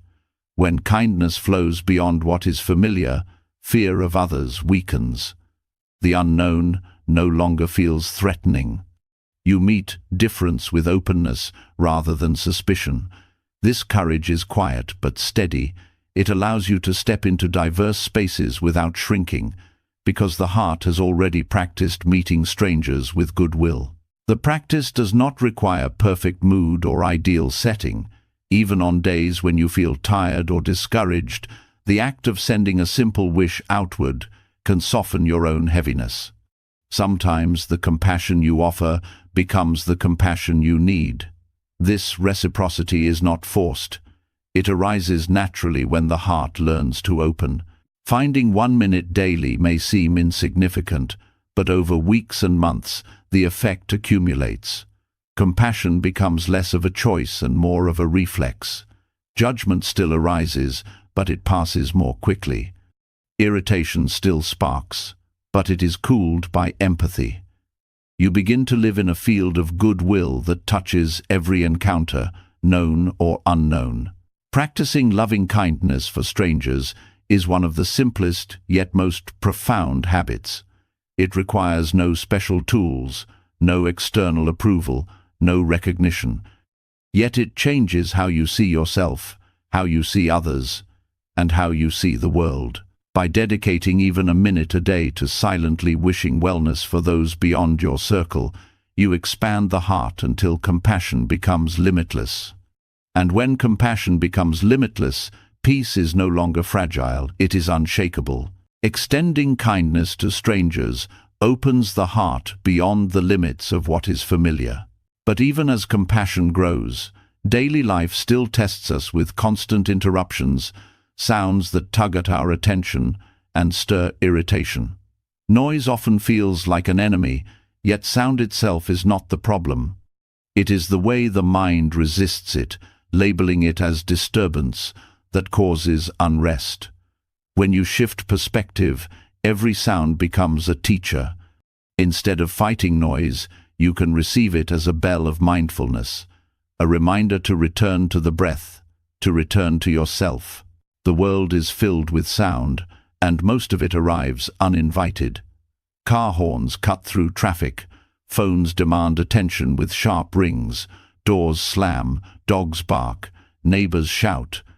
These are usually seen as intrusions, pulling you out of peace.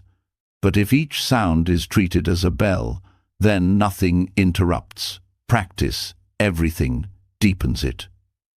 A bell calls you back, not away. With this shift, the very fabric of life becomes a field of mindfulness.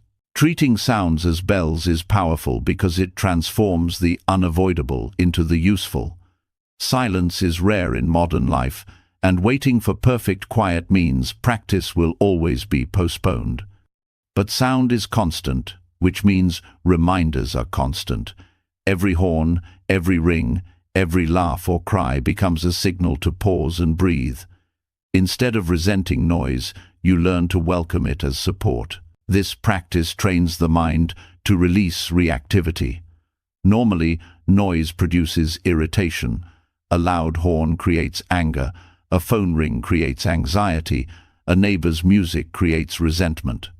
But when sound becomes a bell, irritation weakens. The same horn, ring, or music now becomes a doorway to presence. The mind no longer reacts with aversion, but with return. Over time, the habit of irritation is replaced with the habit of mindfulness. Birdsong or natural sounds often feel easier to accept. They are gentle, rhythmic, and soothing. But the true training lies in the harsher sounds, the ones that usually provoke resistance. To turn a harsh sound into a bell is to reclaim freedom. No longer held hostage by the environment, you become steady in both harmony and chaos. The world continues its noise, but within you, peace grows unshaken. This practice also strengthens awareness of breath. Each sound becomes an invitation to inhale and exhale consciously. The bell rings, the breath returns, the mind rests. With repetition, breathing in this way becomes automatic. Even without effort, sounds begin to trigger presence. The environment itself becomes your meditation partner, guiding you back whenever you drift. The habit reshapes how you move through crowded or noisy spaces. Streets, offices, airports, restaurants, all filled with sound, become places of practice instead of stress. Where others feel agitation, you feel reminders. This shift not only protects your peace, but also radiates calm to those around you. Your steadiness becomes an anchor in environments where most are restless. In families, this practice prevents conflict from escalating. A loud voice, a slammed door, a crying child, normally these might spark quick reactions. But if treated as bells, they instead trigger mindful pauses. In that pause, the urge to react softens and patience arises. Many arguments dissolve before they begin, simply because sound was met with breath rather than anger. This habit also teaches acceptance. Sound is one of the clearest examples of impermanence. It arises, lingers, and fades on its own. By listening deeply, you learn to experience this rise and fall without clinging or resisting. This acceptance extends to other aspects of life. Just as sounds come and go, so do emotions, thoughts, and situations. The bell practice becomes training for living with impermanence. Over time, this approach creates a subtle joy. Sounds that once felt hostile become companions. A bird outside your window becomes a daily friend. A phone ring becomes a reminder to check your breath before answering. Even the hum of machines or the bustle of crowds becomes part of your meditation. The world no longer feels divided into peaceful and disturbing. It becomes whole, and you are at ease within it. This practice also sharpens listening. Most people hear selectively, tuning out what they dislike and craving what they enjoy. By treating every sound as a bell, you listen fully without preference. This deep listening creates openness and sensitivity. You hear layers you never noticed before, the silence beneath the noise, the subtle shifts in tone, the patterns of rhythm in ordinary sounds. Listening in this way deepens presence, not only with sound, but with people. Sound as a bell also supports compassion. When you hear someone shouting in anger, instead of reacting, you can breathe and silently wish them peace. Their sound becomes not an attack, but a signal for you to cultivate kindness. Even distressing sounds, sirens, cries, arguments, become opportunities to extend compassion to those in pain. Integrating this habit requires consistency. Begin by choosing a few sounds each day to treat as bells. A phone notification, the sound of traffic, the closing of a door. Each time they occur, Pause for 1 or 2 breaths. As the habit strengthens, include more sounds until the practice becomes natural. Eventually, every sound is welcomed as a reminder. The effect on the nervous system is significant. Reactivity to noise is one of the common triggers of stress. By transforming noise into reminders, the stress response softens. Instead of tension, breath flows. Instead of anger, presence arises. This gradual rewiring turns the external environment from a source of agitation into a source of support. Over weeks and months, the mind itself grows quieter, even though the world remains noisy. You no longer need silence to feel calm, because calm is carried within. Sound no longer dictates your state of mind, you dictate how sound is received. This is true freedom. To remain peaceful not because the world is quiet, but because you are steady. Treating every sound as a bell of mindfulness reveals that life is always speaking to you, always calling you back. The horn, the ring, the birdsong are not interruptions, they are invitations. Each one asks the same question: will you return to the present, or will you resist?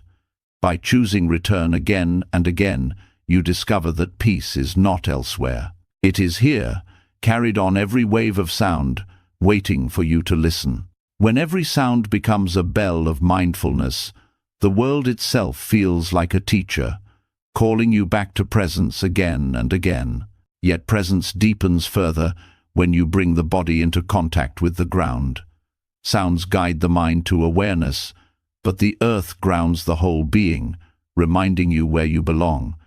Touching the earth with your hands or forehead is more than a gesture, it is a ritual of humility, a daily act of surrender to the truth that you are part of something vast, something ancient, something that holds you long before you could hold yourself. To bow and touch the earth is to remember that life is not carried by your effort alone. Beneath you is soil that has held every ancestor, every tree, every river, every living being. The earth is silent, patient, and generous. When your skin meets its surface, the illusion of separateness dissolves. You are reminded that the same ground that holds the roots of trees also supports your bones. The same minerals that nourish plants circulate in your blood. The gesture is not symbolic alone, it is physical proof of belonging. This practice cultivates humility. The forehead, often held high in pride or tension, lowers in respect. The hands, often used to grasp and control, rest gently on the soil.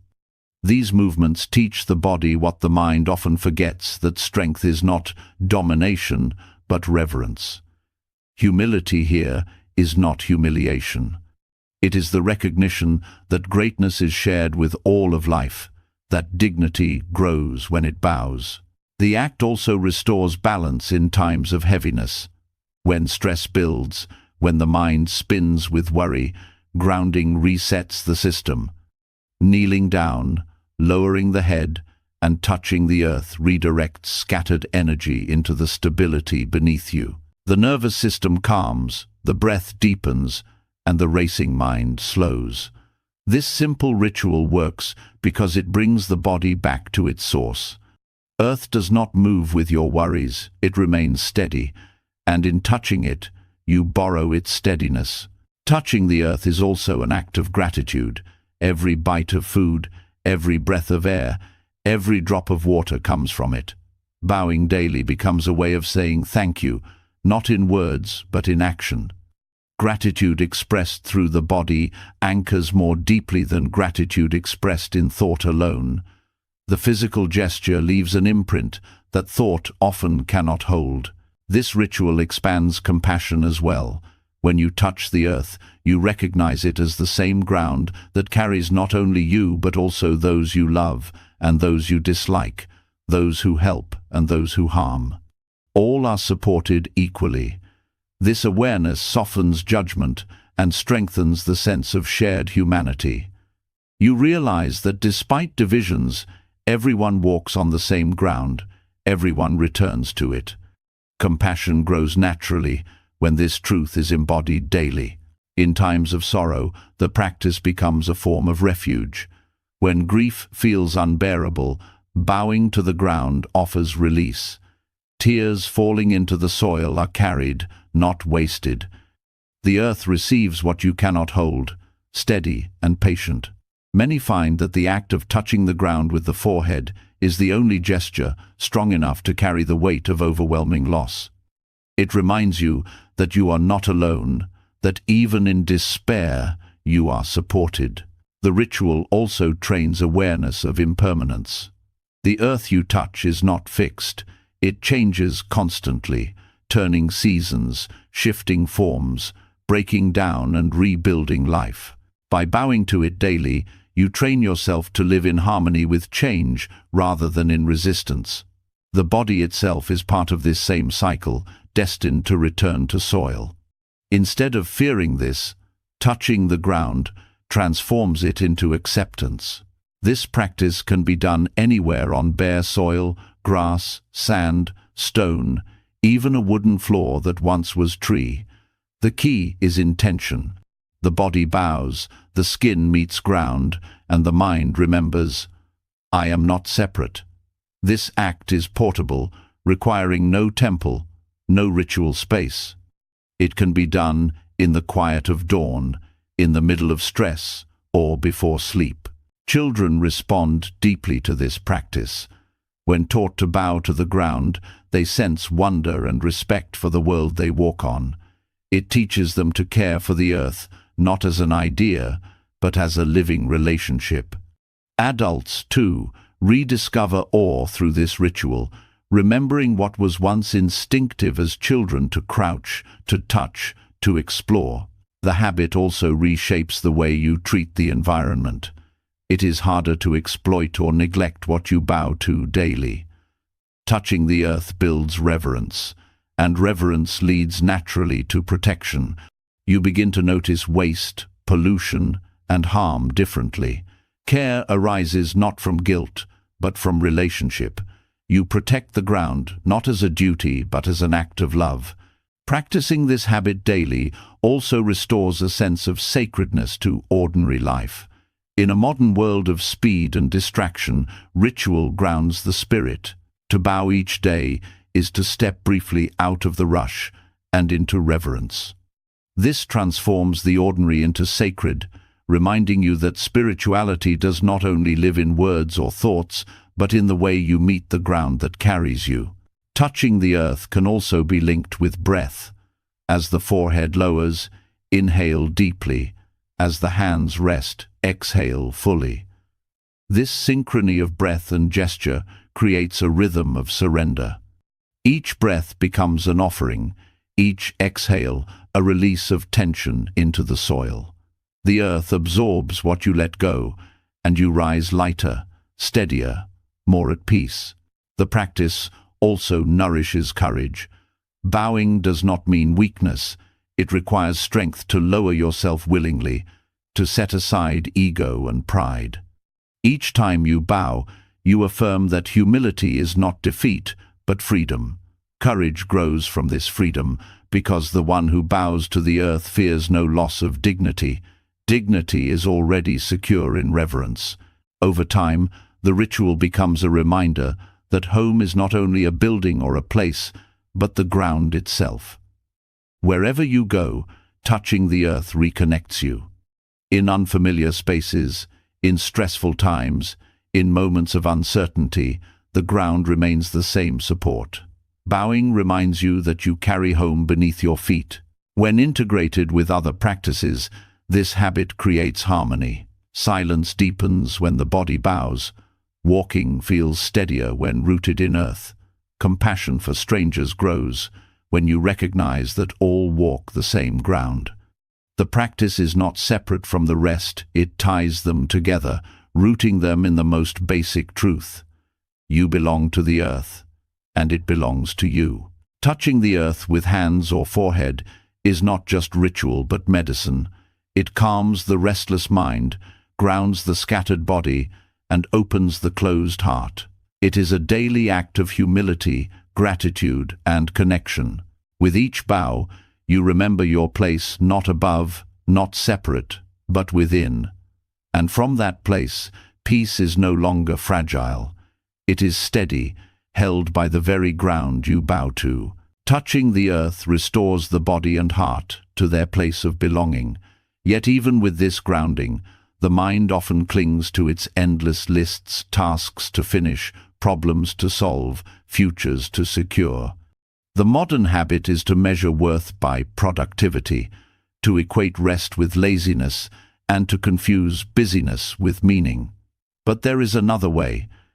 The habit of non-doing invites you to step out of the cycle, if only for a few minutes, and rest in being itself. No agenda, no fixing, no striving, just returning to the simple truth that peace is not something to earn, but something already present beneath the noise. Non-doing is not the same as distraction. It is not collapsing into a screen, drifting through chatter, or numbing yourself with entertainment. It is deliberate, conscious stillness. It is giving yourself permission to put everything down without replacing it with something else. In those few minutes, you are not defined by achievements or failures, not bound by roles or responsibilities. You are simply here, breathing, alive. That is enough. This practice reveals how much of our suffering comes from constant pushing. Even when the body stops, the mind keeps running, replaying the past, projecting the future, inventing endless problems to solve. Non-doing interrupts this cycle. It is like clearing a foggy window. Suddenly the view is simple again. The mind does not have to hold the whole world. It can rest. And in resting, it recovers clarity. At first, the habit feels uncomfortable. Sitting without a plan or lying down without intention can stir restlessness. The mind protests, "You're wasting time, you should be doing more." But that protest is precisely the illusion to dissolve. Productivity does not define worth. In stillness, you learn that your being carries value beyond output. Peace becomes possible, not because you added more effort, but because you stopped piling effort on top of effort. These moments of non-doing also nurture the body. Muscles soften, breath deepens, the nervous system shifts from survival mode into recovery. Even a few minutes allow the body to repair what constant stress erodes. Many health problems grow not from single moments of strain, but from the absence of pause. By resting in non-doing, you give the body what it rarely receives: unconditional rest without demand.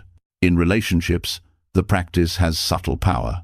When you learn to rest in being, you no longer pressure others to constantly perform or meet your expectations. You begin to accept them as they are, because you have practiced accepting yourself as you are. Non-doing teaches that value does not depend on constant proving. This perspective softens judgment and strengthens compassion in every connection. This habit also dismantles the illusion that peace is a distant goal. Many believe they will find calm after finishing work, after solving problems, after achieving success. But the cycle never ends. New tasks and problems always appear. Non-doing reveals that peace is not at the end of striving, it is underneath it. By pausing, you uncover what was hidden all along. Over time, non-doing becomes a source of renewal. Just as sleep restores the body, conscious stillness restores the spirit. It is different from sleep because you remain awake, aware, and present. This awareness transforms rest into practice. The few minutes of non-doing during the day make every other hour more steady, more balanced, more alive. The practice also helps dissolve the fear of emptiness. Many avoid stillness because they fear what will arise when activity stops. But facing that silence shows it is not empty, it is full. Full of breath, full of life, full of presence. In non-doing, you discover that silence itself holds you, that you do not need constant distraction to feel alive. Practical integration is simple. You can sit upright, lie on the floor, or even pause during a walk. Close your eyes or keep them soft. Drop the need to accomplish, even the need to meditate correctly. Allow thoughts to come and go without following them. Return gently to breath or body when pulled away. 2 or 3 minutes are enough to begin. What matters is not length but sincerity. The mind gradually learns that it does not have to chase every thought. This is freedom. Instead of being dragged by every demand, you realize you can stop, breathe, and simply be. The more often you practice, the easier it becomes to rest in being, even in the middle of activity. Non-doing is not only for quiet spaces, it becomes a refuge carried within you. Non-doing also nurtures creativity. Many insights appear not during forced thinking, but during pauses when the mind relaxes. By stepping away from constant effort, the subconscious reveals connections and solutions that strain had hidden. Stillness gives space for newness to emerge. The habit of non-doing is not a waste of time, it is fertile ground for inspiration. This practice also teaches humility. By pausing, you admit that the world does not collapse if you stop for a moment. Life continues, and peace is not dependent on your constant control. This humility is liberating. It releases the illusion that you must hold everything together. In letting go, you discover that life carries you even when you are still. Over weeks and months, the habit reshapes identity. Instead of being someone defined only by doing, you become someone rooted in being. Your worth no longer rises and falls with productivity. You remain steady in success and failure alike, because beneath both lies the same ground of presence. That steadiness is unshakable, because it does not depend on conditions. A few minutes of non-doing daily are enough to change the whole rhythm of life. Stress loosens, clarity grows, relationships soften, gratitude deepens. You discover that rest is not indulgence but necessity, not weakness but strength. By resting deliberately, you uncover peace that was always waiting, hidden beneath the noise of endless striving. The habit of non-doing is one of the simplest yet most radical practices. It asks nothing but sincerity, no tools but attention, no time but a few minutes. Yet it dissolves illusions that years of striving could not touch. In this stillness you remember, you are not what you achieve, you are not what you fix, you are not what you prove. You are life itself, breathing, resting, being, and that is enough. When the body learns to rest in non-doing, peace reveals itself without effort. Yet stillness alone does not answer the mind's hunger for meaning. Life continually places before us puzzles that do not resolve neatly, contradictions, misunderstandings, moments that feel too strange to explain. The usual habit is to force closure, to label events quickly, to turn uncertainty into tidy conclusions. But there is another way, journaling in koan form. Instead of solving life's riddles, you record them and allow their paradox to work on you, stretching patience, loosening control, and opening space for deeper wisdom. A koan, in Zen tradition, is a question or statement that cannot be grasped by ordinary logic. It is not meant to be solved in the conventional sense, but to awaken a new way of seeing. When you journal in koan form, you turn daily life into this kind of practice. You write down an event exactly as it is, without judgment, without solution. Perhaps a friend spoke with warmth, but later withdrew coldly. Perhaps a task you worked hard on failed, while an effortless gesture brought success. Perhaps a stranger smiled at you in a way that lingered with no reason. Instead of explaining these moments, you capture them as they are, raw and unresolved. This habit trains you to accept not knowing. The mind craves certainty. It fears open-endedness. But life itself is rarely clear-cut. By writing puzzling events without forcing answers, you cultivate the strength to sit with ambiguity. Patience deepens because you learn that not every question needs immediate resolution. Openness grows. because you stop narrowing reality to fit your expectations. Journaling in this way also frees you from the trap of constant interpretation. Much suffering arises not from events themselves, but from the stories we attach to them. A silence becomes rejection, a delay becomes failure, a contradiction becomes threat. When you journal in koan form, you resist these stories. You let the event stand naked, without decoration. This practice shows you how much peace comes from simply allowing life to be confusing without turning it into catastrophe. The act of writing itself anchors the process. Putting pen to paper slows the rush of thought. It creates space between the experience and your reaction. You see the event as an observer rather than being consumed by it.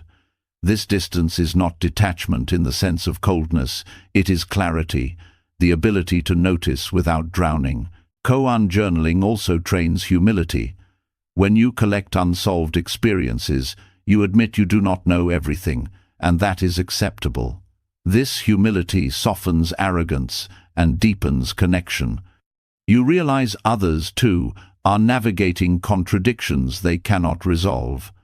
Compassion arises naturally when you stop pretending life must always make sense.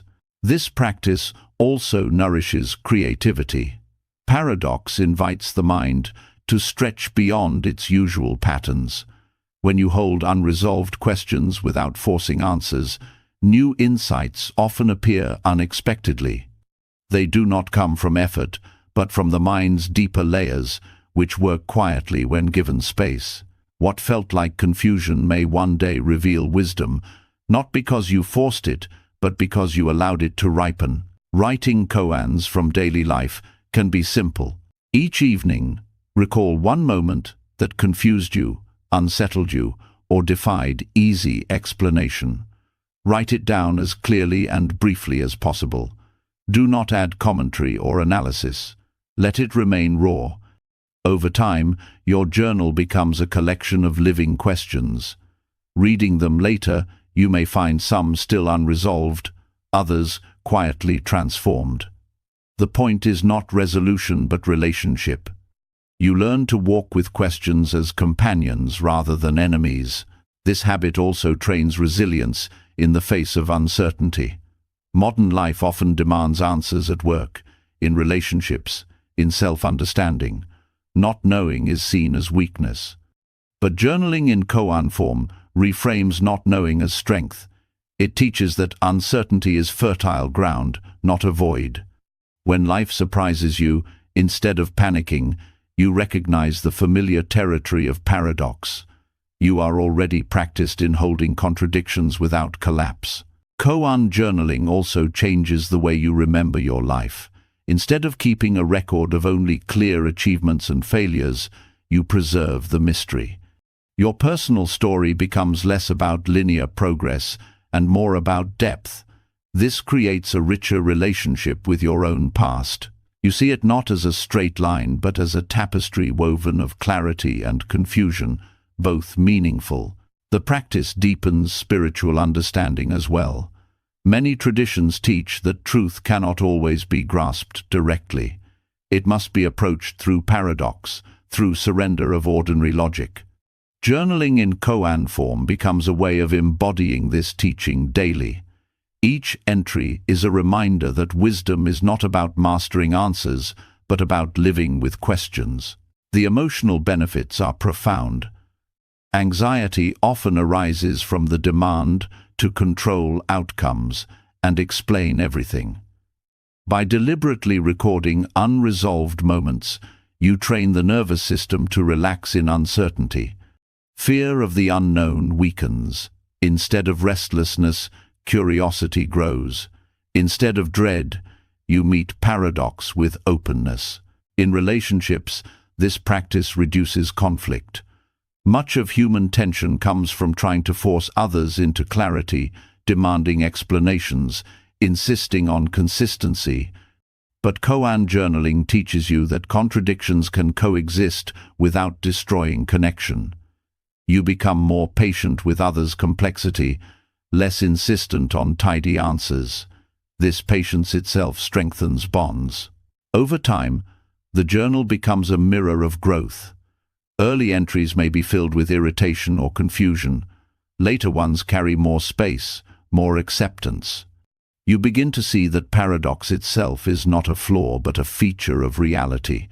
The practice does not eliminate life's mysteries, it transforms your relationship with them. This habit also cultivates joy. When you stop demanding that life always makes sense, you discover beauty in its unpredictability. The odd glance, the chance encounter, the surprising twist, these become sources of wonder rather than frustration. Journaling in koan form preserves this wonder, reminding you that life is richer when not confined to rigid explanations. Practiced daily, even briefly, this habit reshapes the inner landscape. The mind softens, patience deepens, curiosity grows, humility flourishes. Life stops feeling like a puzzle to be solved and starts feeling like a mystery to be lived. And in that shift, peace arises naturally not from answers, but from openness. Koan journaling is not about clever writing, it is about honesty. A raw event, recorded simply, without judgment, is enough. Over months and years, this practice builds a library of living paradoxes, each one a teacher in its own way. Together, they form a record not of solved problems, but of deepened wisdom. To write one puzzling event daily without solving it is to bow to life's complexity. It is to say, I do not need to control every outcome. I do not need to explain every contradiction. I can live in mystery and still be whole. This truth, lived daily, dissolves restlessness and reveals a peace beyond logic. And from that peace, patience and openness flow into every part of life. Holding paradoxes in your journal without rushing to solve them teaches the heart patience and openness. Yet there is another challenge. The mind often resists finding joy not only in your own blessings, but in the success of others. Where there should be warmth, envy sometimes creeps in.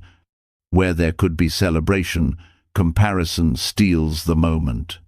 To free the heart from this heaviness, you practice mudita, the deliberate habit of rejoicing in the happiness of others. Each time you do, envy weakens, and a deeper strength of heart grows in its place. Rejoicing in another's joy begins with recognition. Most of the time, we glance at others' success through the lens of ourselves. What we lack, what we wish we had, what we feel denied. This comparison poisons the heart, making another's fortune feel like our misfortune. But when you pause and consciously shift perspective, you see their joy as a gift to the world, not a theft from you. Their laughter does not diminish yours, their achievement does not erase your path. By acknowledging this, you free yourself from the prison of competition. This practice nurtures generosity of spirit.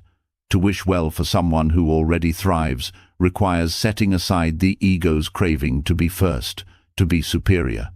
When you consciously rejoice, you stretch the heart beyond self-centeredness. It is a training in abundance, the recognition that happiness is not scarce. The joy of others is not your loss but your gain, because joy multiplies when shared. The habit also transforms relationships. Friends feel safer when they know their victories will be met, not with hidden resentment, but with genuine celebration. Trust deepens because there is no silent rivalry beneath the surface. Families strengthen when siblings and partners learn to honor each other's successes without jealousy.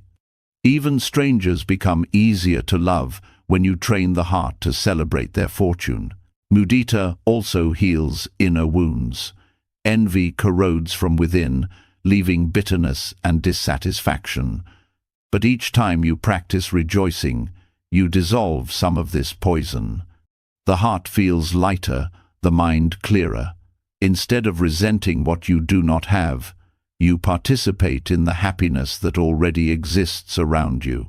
Life feels fuller, not because you gained more, but because you learn to share in what is already present. This practice builds resilience against the culture of comparison. Social media and constant exposure to curated lives tempt the mind to measure itself against endless standards. Without discipline, envy grows naturally in such an environment. But mudita provides an antidote. When you see a photo of someone's success, you deliberately pause and rejoice for them. You say inwardly, "May their happiness continue." This small act interrupts comparison and protects the heart from envy's grip. The practice can be strengthened with daily reflection. At the end of the day, recall one moment when you saw someone else's joy. It might have been small, a child laughing, a colleague receiving recognition, a stranger enjoying a meal. Instead of moving past it, dwell on it. Write it down or silently give thanks for it. In this way, you train the mind to notice joy not only in yourself, but everywhere. Mudita also supports humility. To rejoice in another's happiness means you are willing to accept that the spotlight need not always fall on you. You learn to step aside gracefully and allow others to shine. This humility is not weakness but wisdom. It shows that your worth is not diminished by another's success, and that true strength is found in generosity of heart. There is also a deep connection between mudita and gratitude. When you celebrate the blessings of others, you naturally become more aware of your own. The mind shifts from scarcity to abundance, from lack to fullness. Gratitude grows not by hoarding, but by sharing. You find yourself more content, less restless, because you see happiness everywhere, not just within. Practicing joy in others' joy also nourishes compassion. You begin to see that everyone deserves happiness, that every moment of joy is precious in a world so often filled with suffering. By celebrating others, you affirm this truth. Compassion and mudita strengthen each other. Compassion softens when others suffer. Mudita uplifts when others thrive. Together, they balance the heart, preventing it from sinking too deeply into sorrow or soaring too high into pride. This habit even reshapes ambition. Instead of striving to outshine others, you strive to grow together. Success becomes less about competition and more about contribution. You measure progress not by being better than others, but by becoming better at supporting and celebrating them. Ambition shifts from self-centered achievement to shared flourishing. The habit can be practiced anywhere, at any time. Waiting in a line, you might see someone ahead receive good news and silently rejoice for them. Walking down a street, you might notice a family enjoying laughter and let your heart share in it. These silent acts accumulate. Each time you rejoice, the heart expands, becoming more resilient, more generous, more alive. Mudita also protects against despair. In difficult times, your own joy may feel scarce, but by participating in the happiness of others, you still taste joy indirectly. This does not erase your pain, but it reminds you that joy continues to exist in the world. Borrowing strength from others' happiness gives you resilience until your own joy returns. Over months and years, this practice changes identity itself. You stop being someone who measures worth in comparison and become someone who delights in abundance. The heart grows strong, not by guarding against others' success, but by opening to it.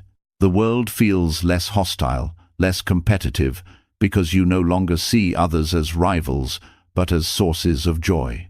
Each day, even a single minute of mudita is enough to begin. The act is simple, but its effect is vast. With practice, envy weakens, bitterness fades, gratitude deepens, and compassion expands. Joy multiplies not by waiting for life to give you more, but by learning to rejoice in what is already given to others. To practice joy in others' joy is to free the heart from scarcity. It is to discover that peace and happiness grow not by holding, but by sharing. And when this becomes habit, the heart becomes strong enough to rejoice not only in your own blessings, but in the blessings of the whole world. That is true abundance. Rejoicing in the happiness of others softens the heart and teaches it to expand beyond comparison. Yet compassion and joy, though vast, still require grounding in the most ordinary acts of living. Nothing is more ordinary and yet more essential than drinking water. We reach for it without thought, rushing past the miracle it holds. To pause before sipping and see water, not only as personal relief, but as the sustenance of all life, is to turn a simple act into meditation. This habit transforms survival into reverence, routine into awareness, and each sip into a reminder of interconnectedness. Water is not merely liquid, it is continuity. It has cycled through clouds, rivers, soil, and veins for billions of years.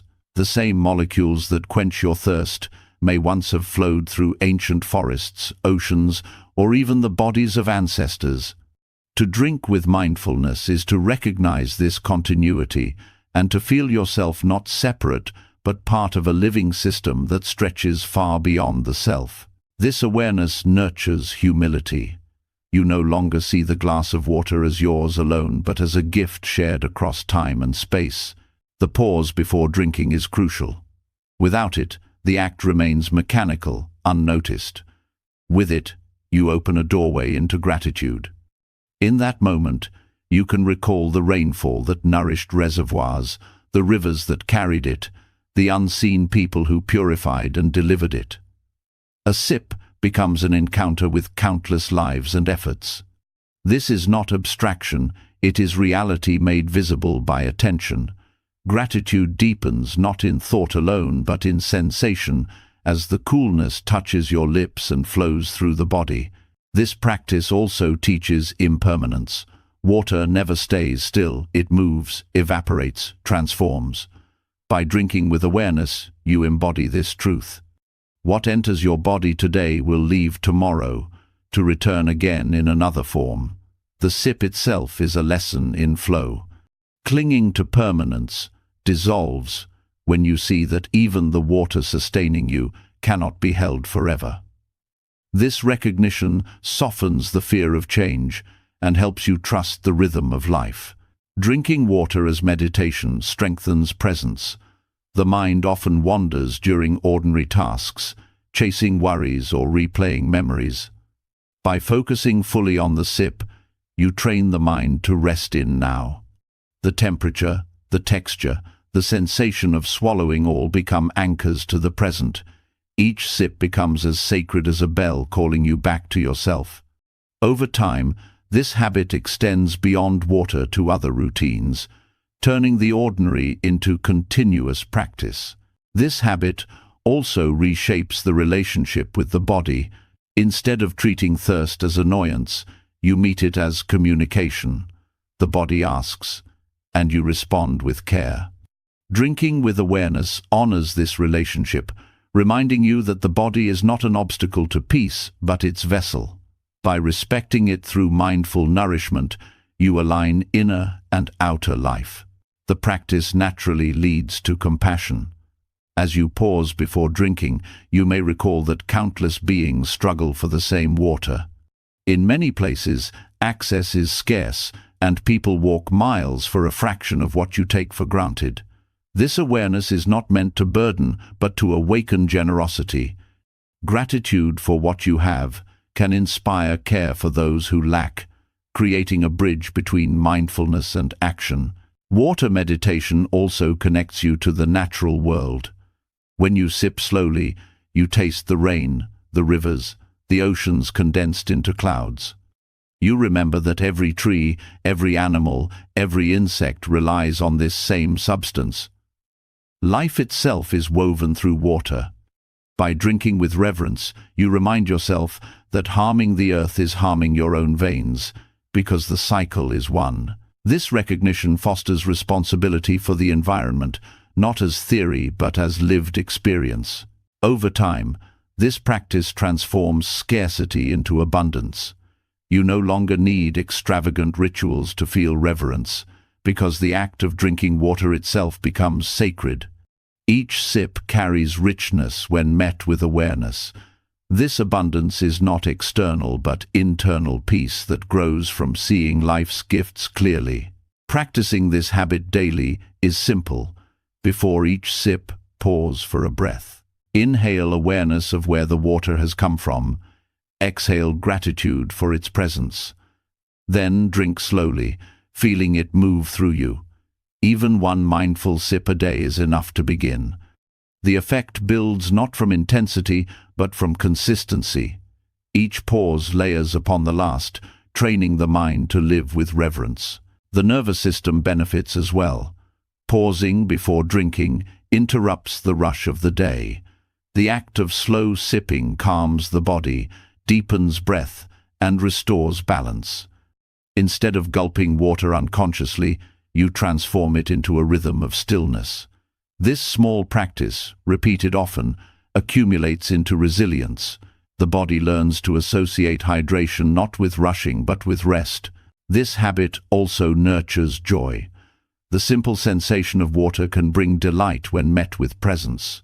The coolness, the freshness, the relief of thirst all become small but profound pleasures. Joy arises not from extraordinary experiences, but from rediscovering the beauty of the ordinary. By drinking with awareness, you train yourself to see joy everywhere. In relationships, this practice radiates outward. When you cultivate gratitude for the simplest necessities, you become more patient with others. Irritation weakens because your perspective shifts from entitlement to appreciation.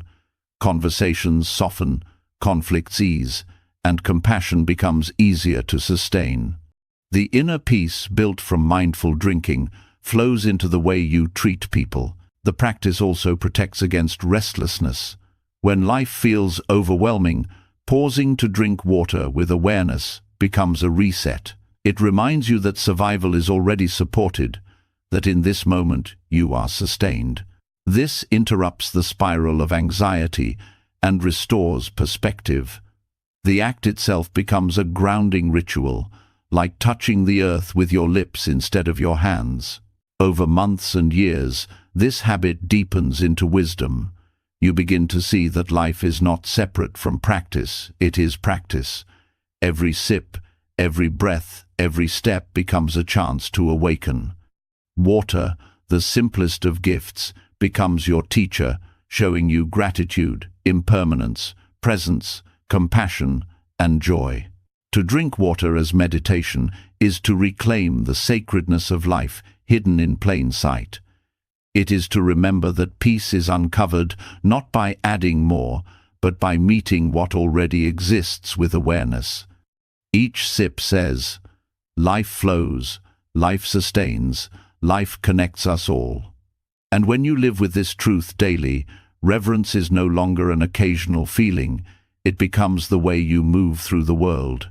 Sipping water with awareness teaches you that life's simplest acts can carry depth when met with reverence. But the same mind that can pause with gratitude often clutters itself again by nightfall. Thoughts pile up unfinished conversations, small regrets, lingering doubts, and endless lists of what still needs to be done. This accumulation weighs heavier than the tasks themselves, turning rest into struggle. To free the mind, you must learn to release deliberately. Letting go rituals at the end of each day offer this release, teaching the mind that it is safe to put burdens down and trust in rest. Mental clutter builds quietly. A single worry may feel light, but added to dozens of others, it becomes noise that never stops. The mind replays mistakes, invents scenarios, and resists stillness. Without release, sleep becomes shallow, focus weakens, and peace slips away. Letting go rituals interrupt this cycle by giving the mind a symbolic action to mark the transition from carrying to resting. Just as the body washes away dirt in water, the mind learns to wash away its residue. Visualization is one of the most effective tools. At the end of the day, sit quietly and bring to mind the worries you are holding. Picture them as tangible forms, stones, leaves, or written words. Then place them into an element, water, fire, wind, or earth. Watch them dissolve, burn, scatter, or bury. The mind responds to symbols as deeply as it responds to logic. When you see your burdens disappear in imagery, the nervous system begins to release its grip. Water rituals are gentle. You may visualize worries dissolving like ink into a stream, carried away until only clarity remains. This symbolizes flow, reminding you that life moves forward whether you cling or not. Fire rituals are stronger. You may picture your anxieties as paper burning to ash, consumed until nothing remains. This symbolizes transformation, showing you that what once felt heavy can become light. Both forms teach release, each suited to different temperaments. These rituals also strengthen boundaries between day and night. Many people carry work into sleep, conversations into dreams, stress into rest. By creating a nightly act of release, you mark a clear ending. The mind learns that once the ritual is done, the day is closed.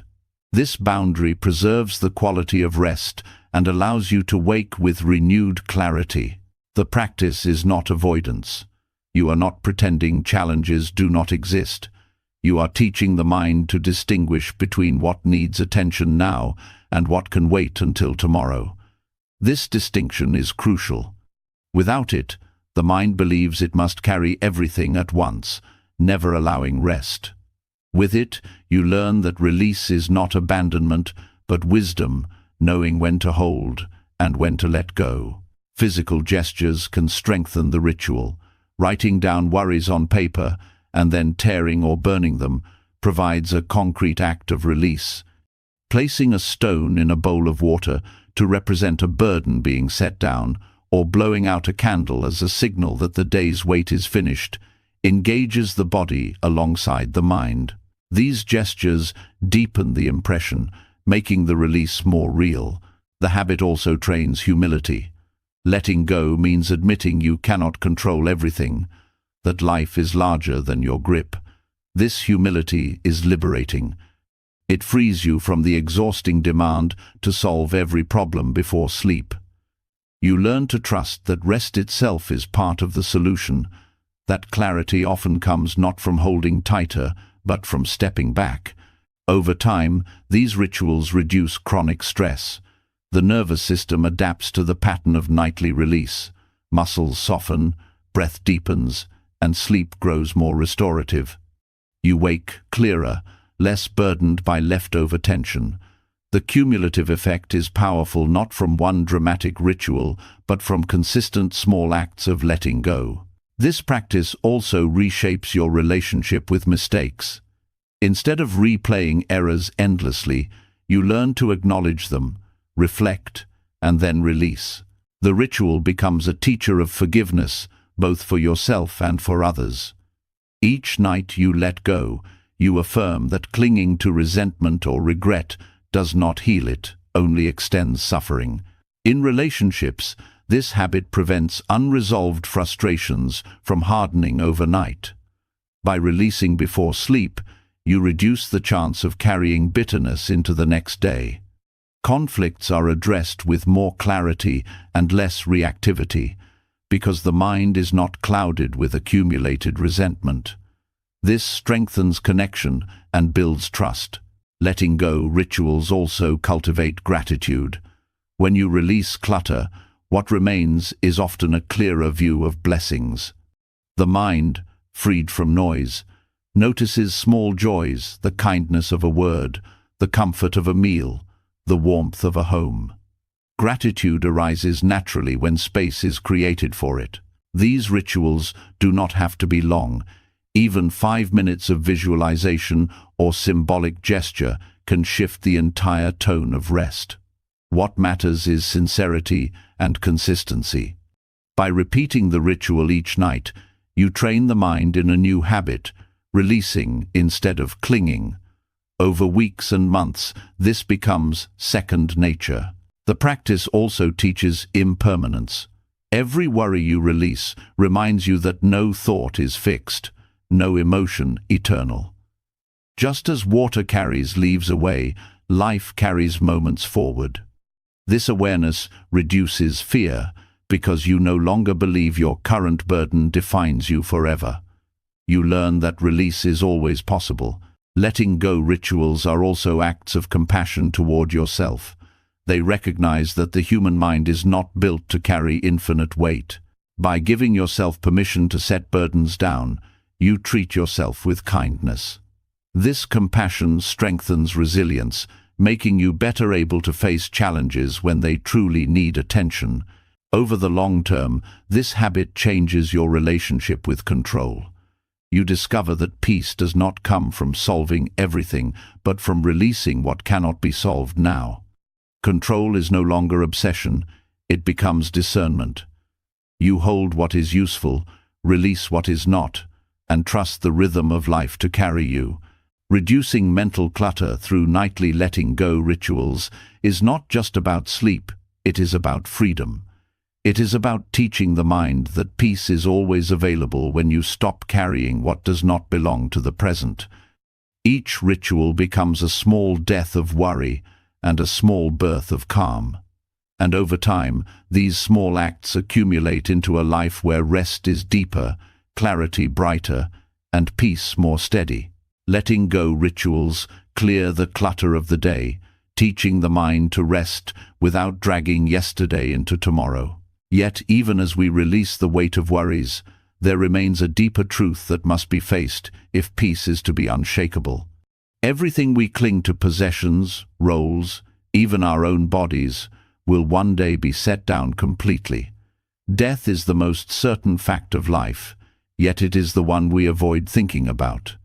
To contemplate death daily, not with dread but with clarity, sharpens gratitude, strengthens courage, and places small irritations back into perspective where they belong. Death contemplation does not mean dwelling in gloom. It is not about obsession with loss or cultivating fear. It is a simple pause, perhaps a minute each day, to remember that life is fragile and finite. This remembrance transforms the way you live. Suddenly, the minor inconveniences that once consumed energy, traffic delays, careless remarks, small disappointments lose their grip. They no longer matter as much in the face of the larger truth. Time is short, and what remains should be spent wisely. When you reflect on mortality, gratitude awakens naturally. The breath in your lungs, the ability to stand, the chance to see a sunrise, all become precious when you remember they are temporary. The habit of taking life for granted fades. You begin to see ordinary moments as extraordinary simply because they exist at all. Gratitude is no longer something you must force. It flows because the contrast of death makes every detail of life vivid. Courage also grows from this reflection. Fear of embarrassment, rejection, or failure feels heavy only when life is assumed to be endless. When you remember that death is certain, such fears shrink. You see that most risks are small in comparison, and many are worth taking because time is limited. This does not make you reckless, it makes you bold in living authentically. You choose honesty over pretense, love over hesitation, and action over endless delay. Daily contemplation also clarifies priorities. Many people waste energy chasing things they do not truly value: status, possessions, validation, because they forget life's brevity. Remembering death reorders values. Relationships matter more than reputation. Presence matters more than perfection. Kindness matters more than victory. You stop trading the irreplaceable for the trivial because perspective sharpens. This practice is deeply rooted in wisdom traditions. Monastics have long reflected on death not to depress themselves, but to awaken clarity. The awareness of impermanence is seen as the ground of compassion and wisdom. When you know life is fleeting, you naturally soften toward others, because they too are fragile. Anger loses fuel when you see that both you and the one you resent are mortal beings passing through the same brief span. Practical application is simple. You may take a quiet moment at dawn or before sleep. Close your eyes, breathe, and remind yourself, this life will end. Today could be the last. Then allow gratitude for the present moment to arise. Notice what feels lighter when seen against this truth. Notice what suddenly feels unworthy of your energy. The practice requires no ritual beyond sincerity. Even a single minute daily is enough to shift perception. Over time, fear of death itself softens. Much of death's terror comes from avoidance. By facing it gently each day, you remove the shock. Death becomes not an enemy but a teacher, reminding you of life's preciousness. You may still feel sadness at the thought of endings, but the paralyzing fear diminishes. In its place grows acceptance, and acceptance brings peace. This practice also strengthens forgiveness. Holding grudges seems absurd when seen against mortality. If life ends, why waste it on bitterness? Death contemplation reveals that reconciliation matters more than winning arguments. It encourages you to release old wounds, to speak kindness sooner, to mend bonds before it is too late. Relationships deepen through this awareness.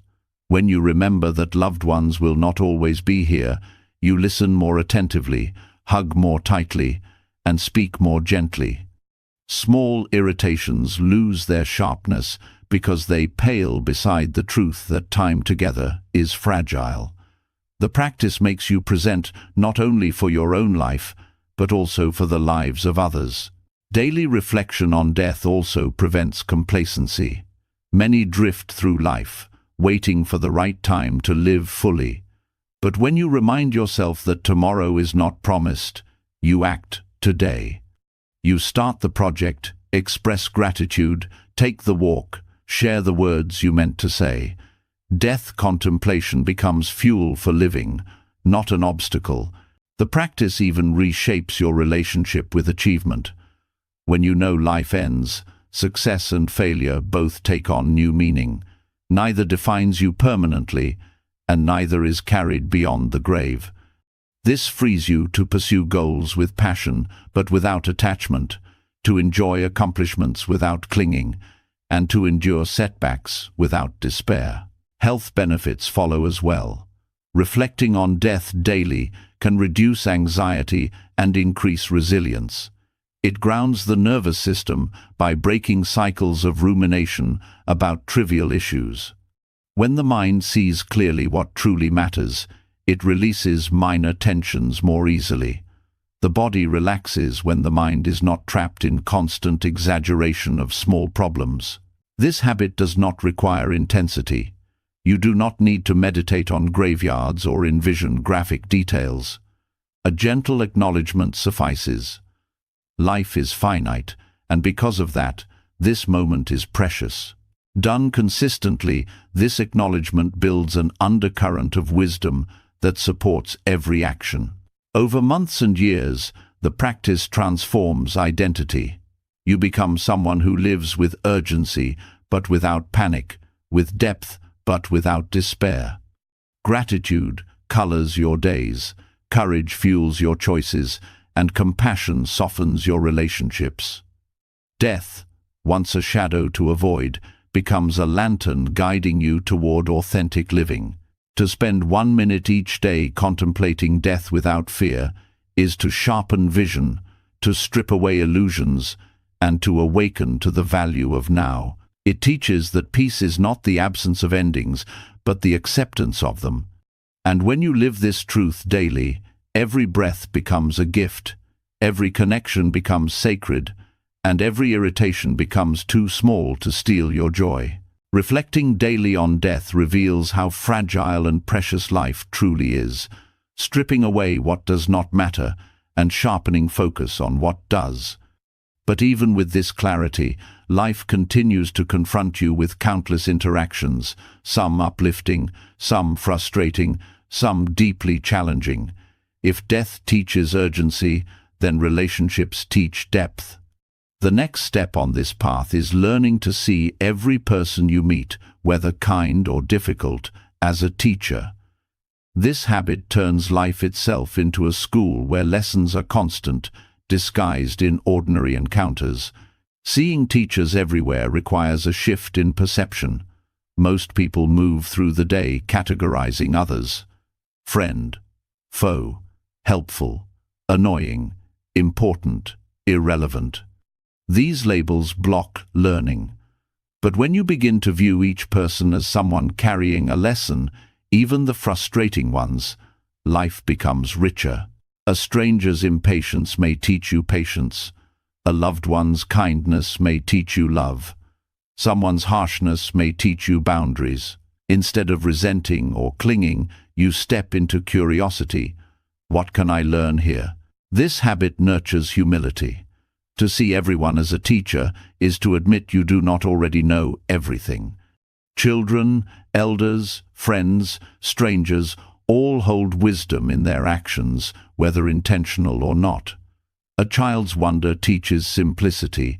An elder's silence teaches endurance.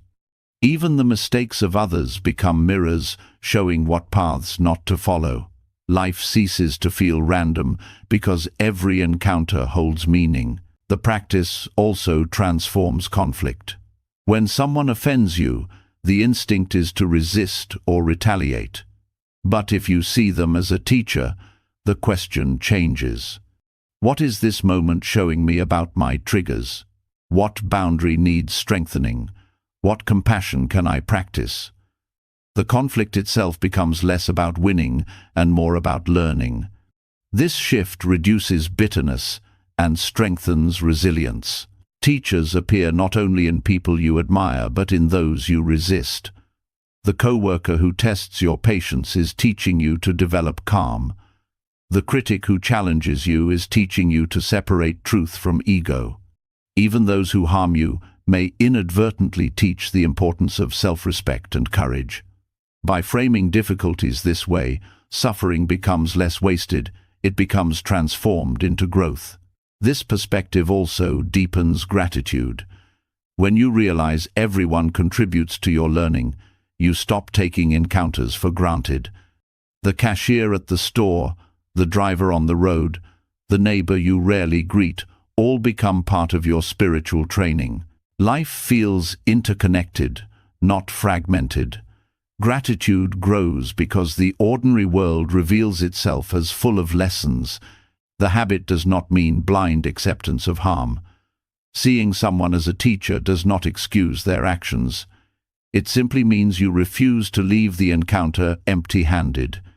Even betrayal can teach you discernment. Even cruelty can teach you the necessity of boundaries. In this way, nothing is wasted. Every experience adds to your understanding, whether joyful or painful. Children naturally embody this practice. They learn from everything, curious and open, unashamed of not knowing. To see teachers everywhere is to recover this childlike openness while combining it with adult wisdom. You stop assuming you already understand and instead approach life with a mind that is willing to be shaped. This habit strengthens compassion. When you see someone as a teacher, you also begin to see their struggles. The impatient driver may be burdened by unseen stress. The rude stranger may be carrying pain. Recognizing this does not excuse their behavior, but it allows compassion to arise alongside learning. The lesson is not only about your own patience, but about seeing the humanity in others. In families, this practice changes dynamics. Parents often think of themselves as teachers, but children also teach parents about patience, about unconditional love, about letting go of control. Partners teach each other daily, sometimes in harmony, sometimes through friction. By acknowledging this, relationships become less about dominance and more about mutual growth. The habit also strengthens self-awareness. Each time someone provokes a reaction in you, it is a signal to look inward. What is being revealed about your attachments, fears, or expectations? People act as mirrors, reflecting parts of yourself you may not notice otherwise. Seeing them as teachers makes you willing to face these reflections rather than avoid them. Over time, this perspective reshapes identity. You no longer see yourself as separate from the flow of life, but as a constant student of it. Every interaction becomes part of training the heart, softening pride, strengthening resilience, deepening love. This mindset keeps you humble, curious, and open, even in old age. Practical application is simple. Each evening, recall a few people you encountered that day. Ask, "What did each one teach me?" Write it down or reflect quietly. The lessons may be small, a reminder to listen, to slow down, to stand firm. Over weeks and months, you will see patterns emerge. The world itself becomes a vast classroom, and you are always learning. This habit also weakens envy and arrogance. When you see someone succeed, instead of resenting them, you learn from their dedication. When you see someone fail, instead of judging, you learn from their mistakes. Comparison turns into education. Others no longer threaten your self-worth because you are too busy learning from them. Even strangers can leave lasting lessons. A smile from someone you will never meet again may teach you the power of small kindness. A brief conflict may teach you the cost of harsh words. These encounters show that teachers do not always announce themselves. They appear in fleeting moments, and attentiveness is required to notice. In the end, seeing teachers everywhere is about transformation of perception. The world no longer feels divided into allies and obstacles, but becomes a continuous field of learning. Gratitude grows, compassion deepens, humility strengthens, and wisdom expands. Life becomes less about resisting or clinging, and more about receiving and growing. To live this way is to carry a quiet openness into every moment. You no longer demand that life be easy or that people always behave kindly. Instead, you recognize that even in difficulty, lessons wait. With this perspective, no moment is wasted, no person irrelevant, no encounter empty. Every step becomes part of the path, and every person becomes part of your awakening. When you begin to see teachers everywhere, life itself becomes a classroom, and every person holds a lesson worth noticing. But learning from others is only half the journey. The other half is turning inward, training the mind to stop chasing what it already has enough of. Craving fuels restlessness, and restlessness steals peace. In a world that constantly whispers, more possessions, more praise, more stimulation, the practice of pausing and saying inwardly, "Enough," becomes an act of quiet rebellion.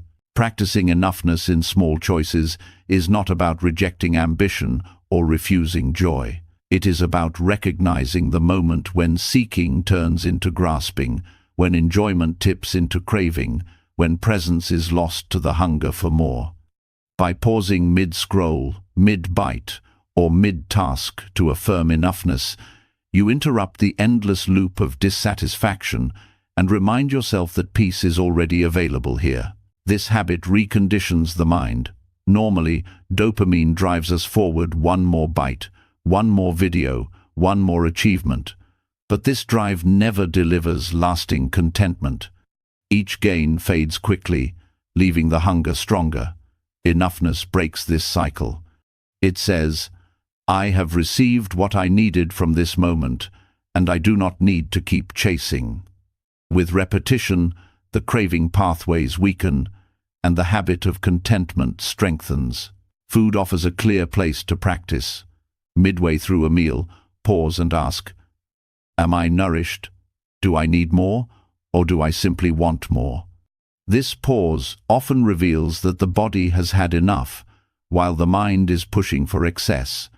Choosing to stop at enough cultivates gratitude for nourishment and prevents the heaviness of indulgence.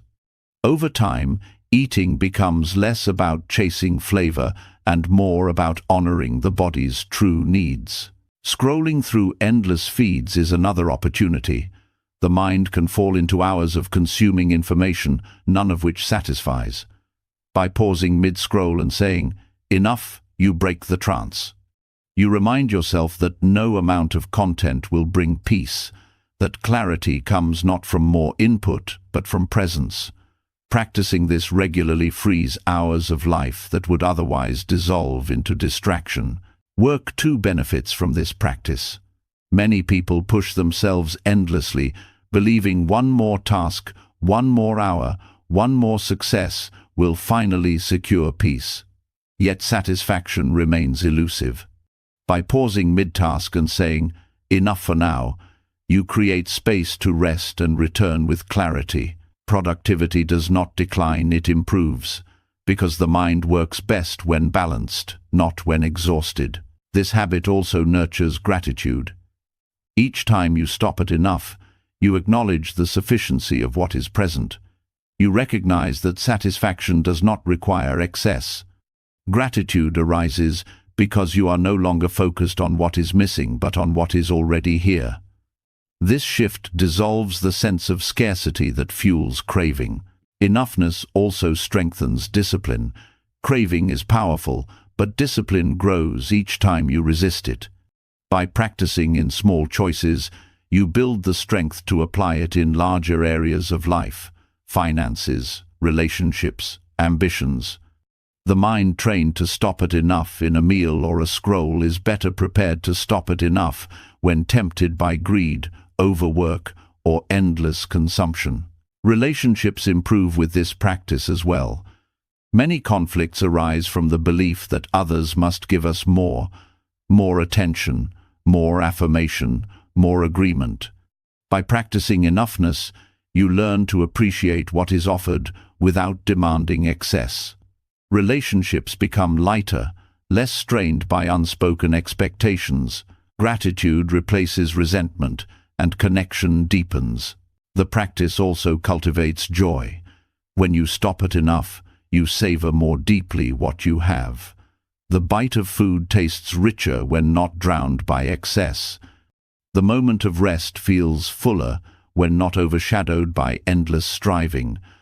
The brief laugh, the simple gesture, the small success, each becomes more precious when not compared to an imagined more. Enoughness also protects the environment. Much of ecological harm comes from endless consumption. By practicing sufficiency in daily life, you naturally reduce waste. You take what you need, not more. This shift, though personal, echoes outward, aligning individual peace with planetary well-being. To begin, choose 1 or 2 daily activities as practice points, perhaps meals, scrolling, or working. Set the intention to pause halfway through and whisper inwardly, "Enough." At first, the mind may resist, craving more, but with patience, the habit strengthens. Over time, you will find yourself pausing in other areas, spontaneously conversations, shopping, even thoughts. The habit expands naturally once rooted. The practice also reveals the difference between need and want. Needs are limited: food, rest, safety, connection. Wants are infinite. By pausing to affirm enoughness, you learn to honor needs without being enslaved by wants. This distinction simplifies life, reducing unnecessary stress and clarifying priorities. Enoughness nurtures humility. To say, "Enough," is to admit that you do not need to dominate every experience, consume endlessly, or outshine others. It is to step back and honor the limits of the body, the mind, and the world. This humility softens arrogance and fosters balance. The nervous system benefits as well. Constant craving keeps the body in tension, always leaning forward, never resting. Enoughness allows relaxation. The body shifts from grasping to resting, the breath deepens, and calm returns. Practiced regularly, This habit rewires the nervous system for peace rather than restlessness. Over months and years, the practice reshapes identity. You no longer see yourself as someone defined by endless pursuit, but as someone rooted in sufficiency. You remain ambitious, but ambition is balanced by gratitude. You still enjoy pleasures, but without compulsion. You carry an inner steadiness that external abundance cannot provide, and external scarcity cannot take away. Practicing enoughness in small choices is not denial, it is liberation. It frees you from the cycle of craving, from the endless whisper of more.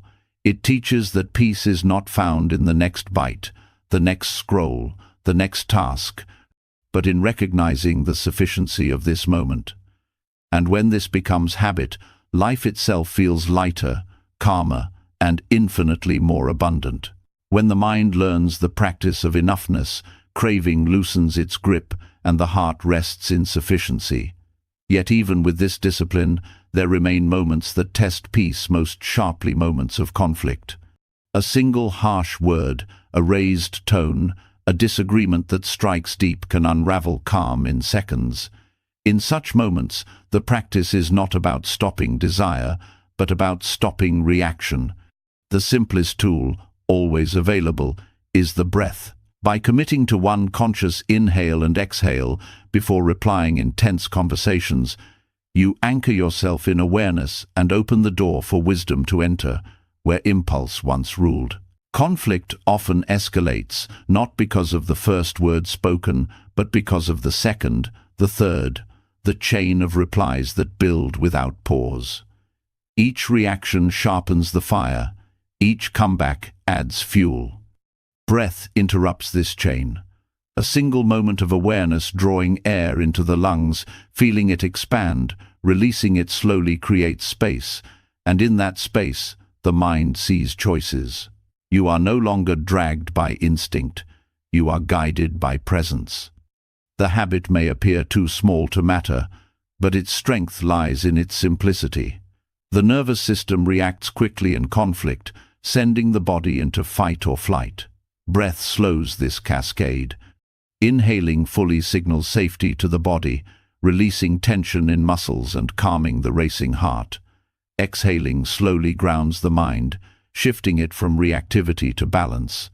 This physical shift creates the possibility of responding with clarity rather than aggression. Using the breath as anchor also trains humility. When you pause, you acknowledge that your immediate reaction is not always the wisest. This humility does not weaken you, it strengthens you. It allows you to step back from the grip of ego, which demands to win, to prove, to dominate. Instead, you allow truth and compassion to find space. One breath may not solve the conflict, but it changes its direction from escalation to possibility. This practice also preserves relationships. Words spoken in anger leave scars that apologies cannot always heal. By anchoring in breath before replying, you protect the bond. You may still speak firmly, still address wrongs, but without the extra sting of unnecessary cruelty. Breath allows firmness without hostility, truth without destruction. Over time, this habit builds trust. Others feel safer with you, knowing you do not lash out blindly. Breath also teaches patience.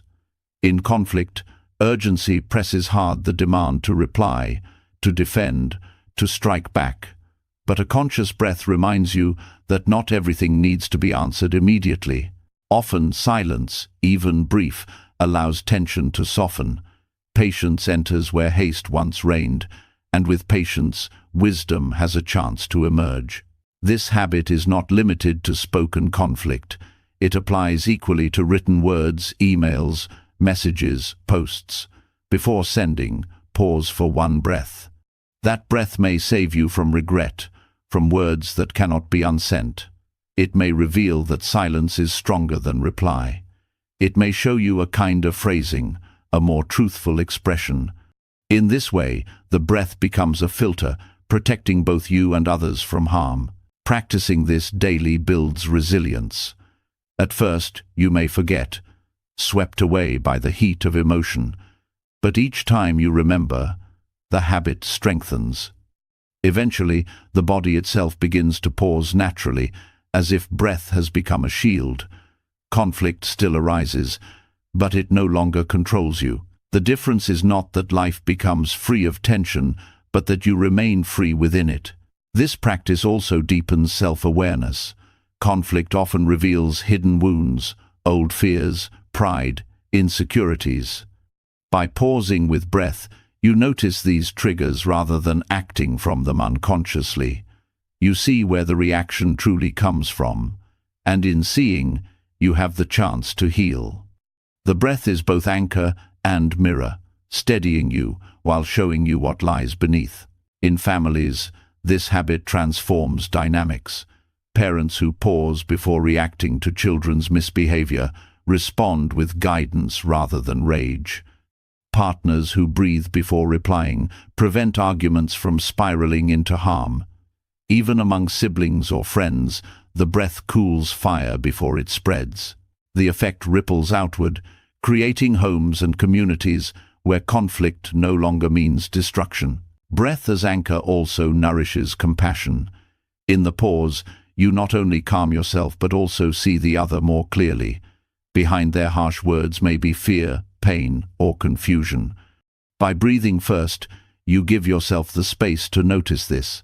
Compassion does not mean excusing harm, but it allows you to respond with understanding rather than blind retaliation. This practice integrates with all the others. Enoughness softens craving, but breath softens conflict. Together they form a balanced mind, one not ruled by desire or by anger. Breath connects directly to the body, to the present, to life itself. It is always available, requiring no special conditions. Wherever conflict arises, the breath waits, ready to anchor you back to peace. Over months and years, this habit reshapes identity. You are no longer someone tossed about by every sharp word or tense exchange. You become steady, grounded, reliable. Others trust your presence. Conflicts still come, but they no longer define your state of mind. You carry an anchor within, silent but strong, found in the simple act of breathing. To commit to one conscious breath before replying in conflict is to reclaim choice. It is to remember that peace is not found by avoiding tension, but by meeting it wisely. A single breath is small, yet it can prevent words that wound, preserve bonds that matter, and reveal truths hidden by anger.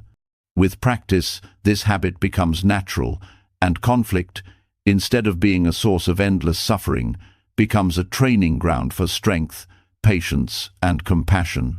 Breath as anchor in moments of conflict shows that peace is not about avoiding fire, but about holding steady within it. Yet, even when conflict subsides, the subtler challenge arises: the wandering mind. Attention slips away countless times a day, drifting into memories, worries, or fantasies. Many respond to this drift with harshness, scolding themselves for failing to stay present. But judgment only deepens restlessness. The wiser path is to return attention with compassion. Each time you notice the drift, you gently smile inwardly and come back. This habit does not build rigidity, it builds resilience. The wandering of the mind is natural. Thoughts arise on their own, often without invitation. To expect unbroken focus is to fight the very nature of consciousness. What matters is not preventing the drift, but training the response to it. When you notice yourself lost in thought and return kindly, you are strengthening awareness and softening self-criticism at the same time. The return itself is the practice, not the failure. Responding with compassion turns distraction into teacher. Instead of frustration, you learn patience. Instead of shame, you learn kindness. Each return becomes proof that attention can be reclaimed without violence toward yourself. This builds resilience because it prepares you for setbacks in all areas of life. Just as attention wanders in meditation, effort falters in work, discipline weakens in habits, and emotions overwhelm in relationships.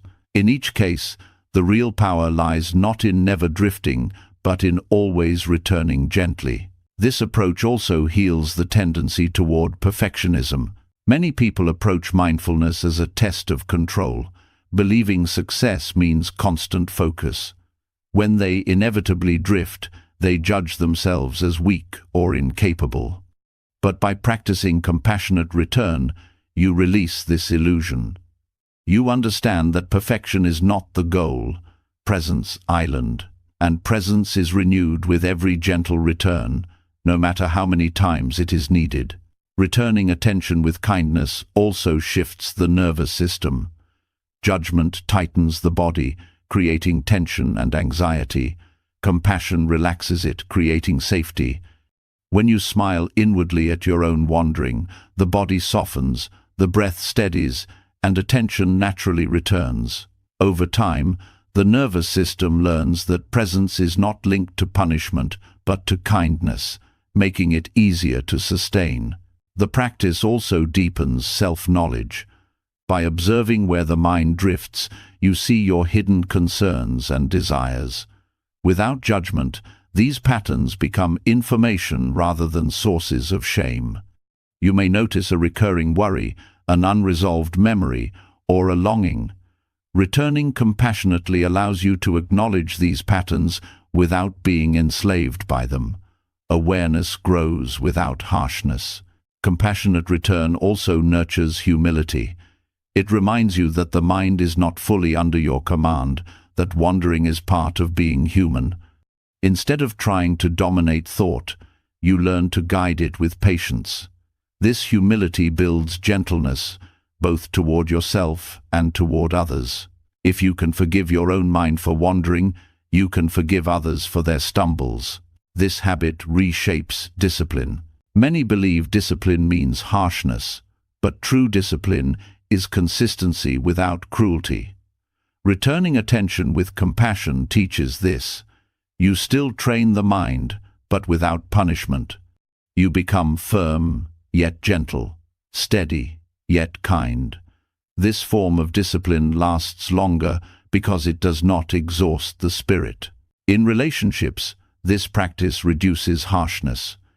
If you train yourself to meet your own wandering with kindness, you extend the same attitude outward. When others lose focus, make mistakes, or falter, you respond with patience rather than judgment. Compassion for self becomes compassion for others, deepening trust and softening conflict. The habit also teaches impermanence. Every drift shows how quickly the mind changes. Every return shows how quickly peace can be restored.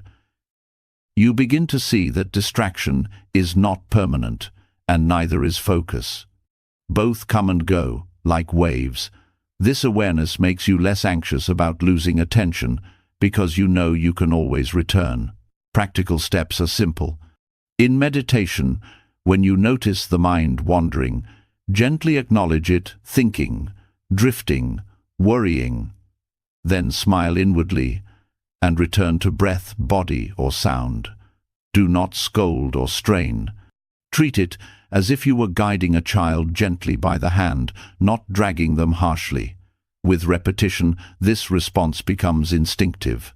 The habit extends beyond meditation. While working, if you notice yourself distracted, pause and return with kindness. While listening to someone, if your attention drifts, smile inwardly and return. Even in conflict, if your mind is consumed by anger, compassionately acknowledge the drift and return to breath. This makes presence portable, available in every moment of life. Over time, the accumulation of gentle returns builds resilience. You learn not to give up when distracted, not to collapse into self-criticism. Instead, you become someone who always returns, who always begins again, no matter how many times needed. This is strength, not weakness. It is the difference between rigidity, which breaks under strain, and resilience, which bends and endures. The practice also nourishes joy. When you smile inwardly at your own wandering, you cultivate lightness. Presence becomes less of a burden and more of a gift. You stop treating mindfulness as a heavy duty and begin to experience it as a gentle homecoming. Joy arises not from perfection, but from the simple act of returning again and again. Over months and years, this habit transforms identity.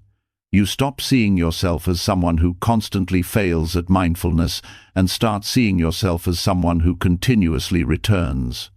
The story shifts from failure to resilience, from harshness to kindness. This shift affects not only mindfulness, but every part of life. Returning lost attention with compassion, not judgment, is a lesson in how to live. It shows that setbacks are not proof of weakness, but opportunities to begin again. It teaches that strength is not rigidity, but gentleness that endures. It reveals that peace is not found in flawless focus, but in the willingness to return, again and again, with kindness. And when this becomes habit, you discover that every drift is not an enemy of mindfulness, it is an invitation to practice. Peace is not something distant waiting for the perfect moment. It is built slowly, in the smallest choices of each day. Letting go of ego in micro-annoyances, eating with reflection, training in impermanence, holding silence, walking with intention, bowing inwardly, pausing words through the three gates, carrying an empty bowl, taking micro-meditations, releasing the second arrow, finding dignity in posture, extending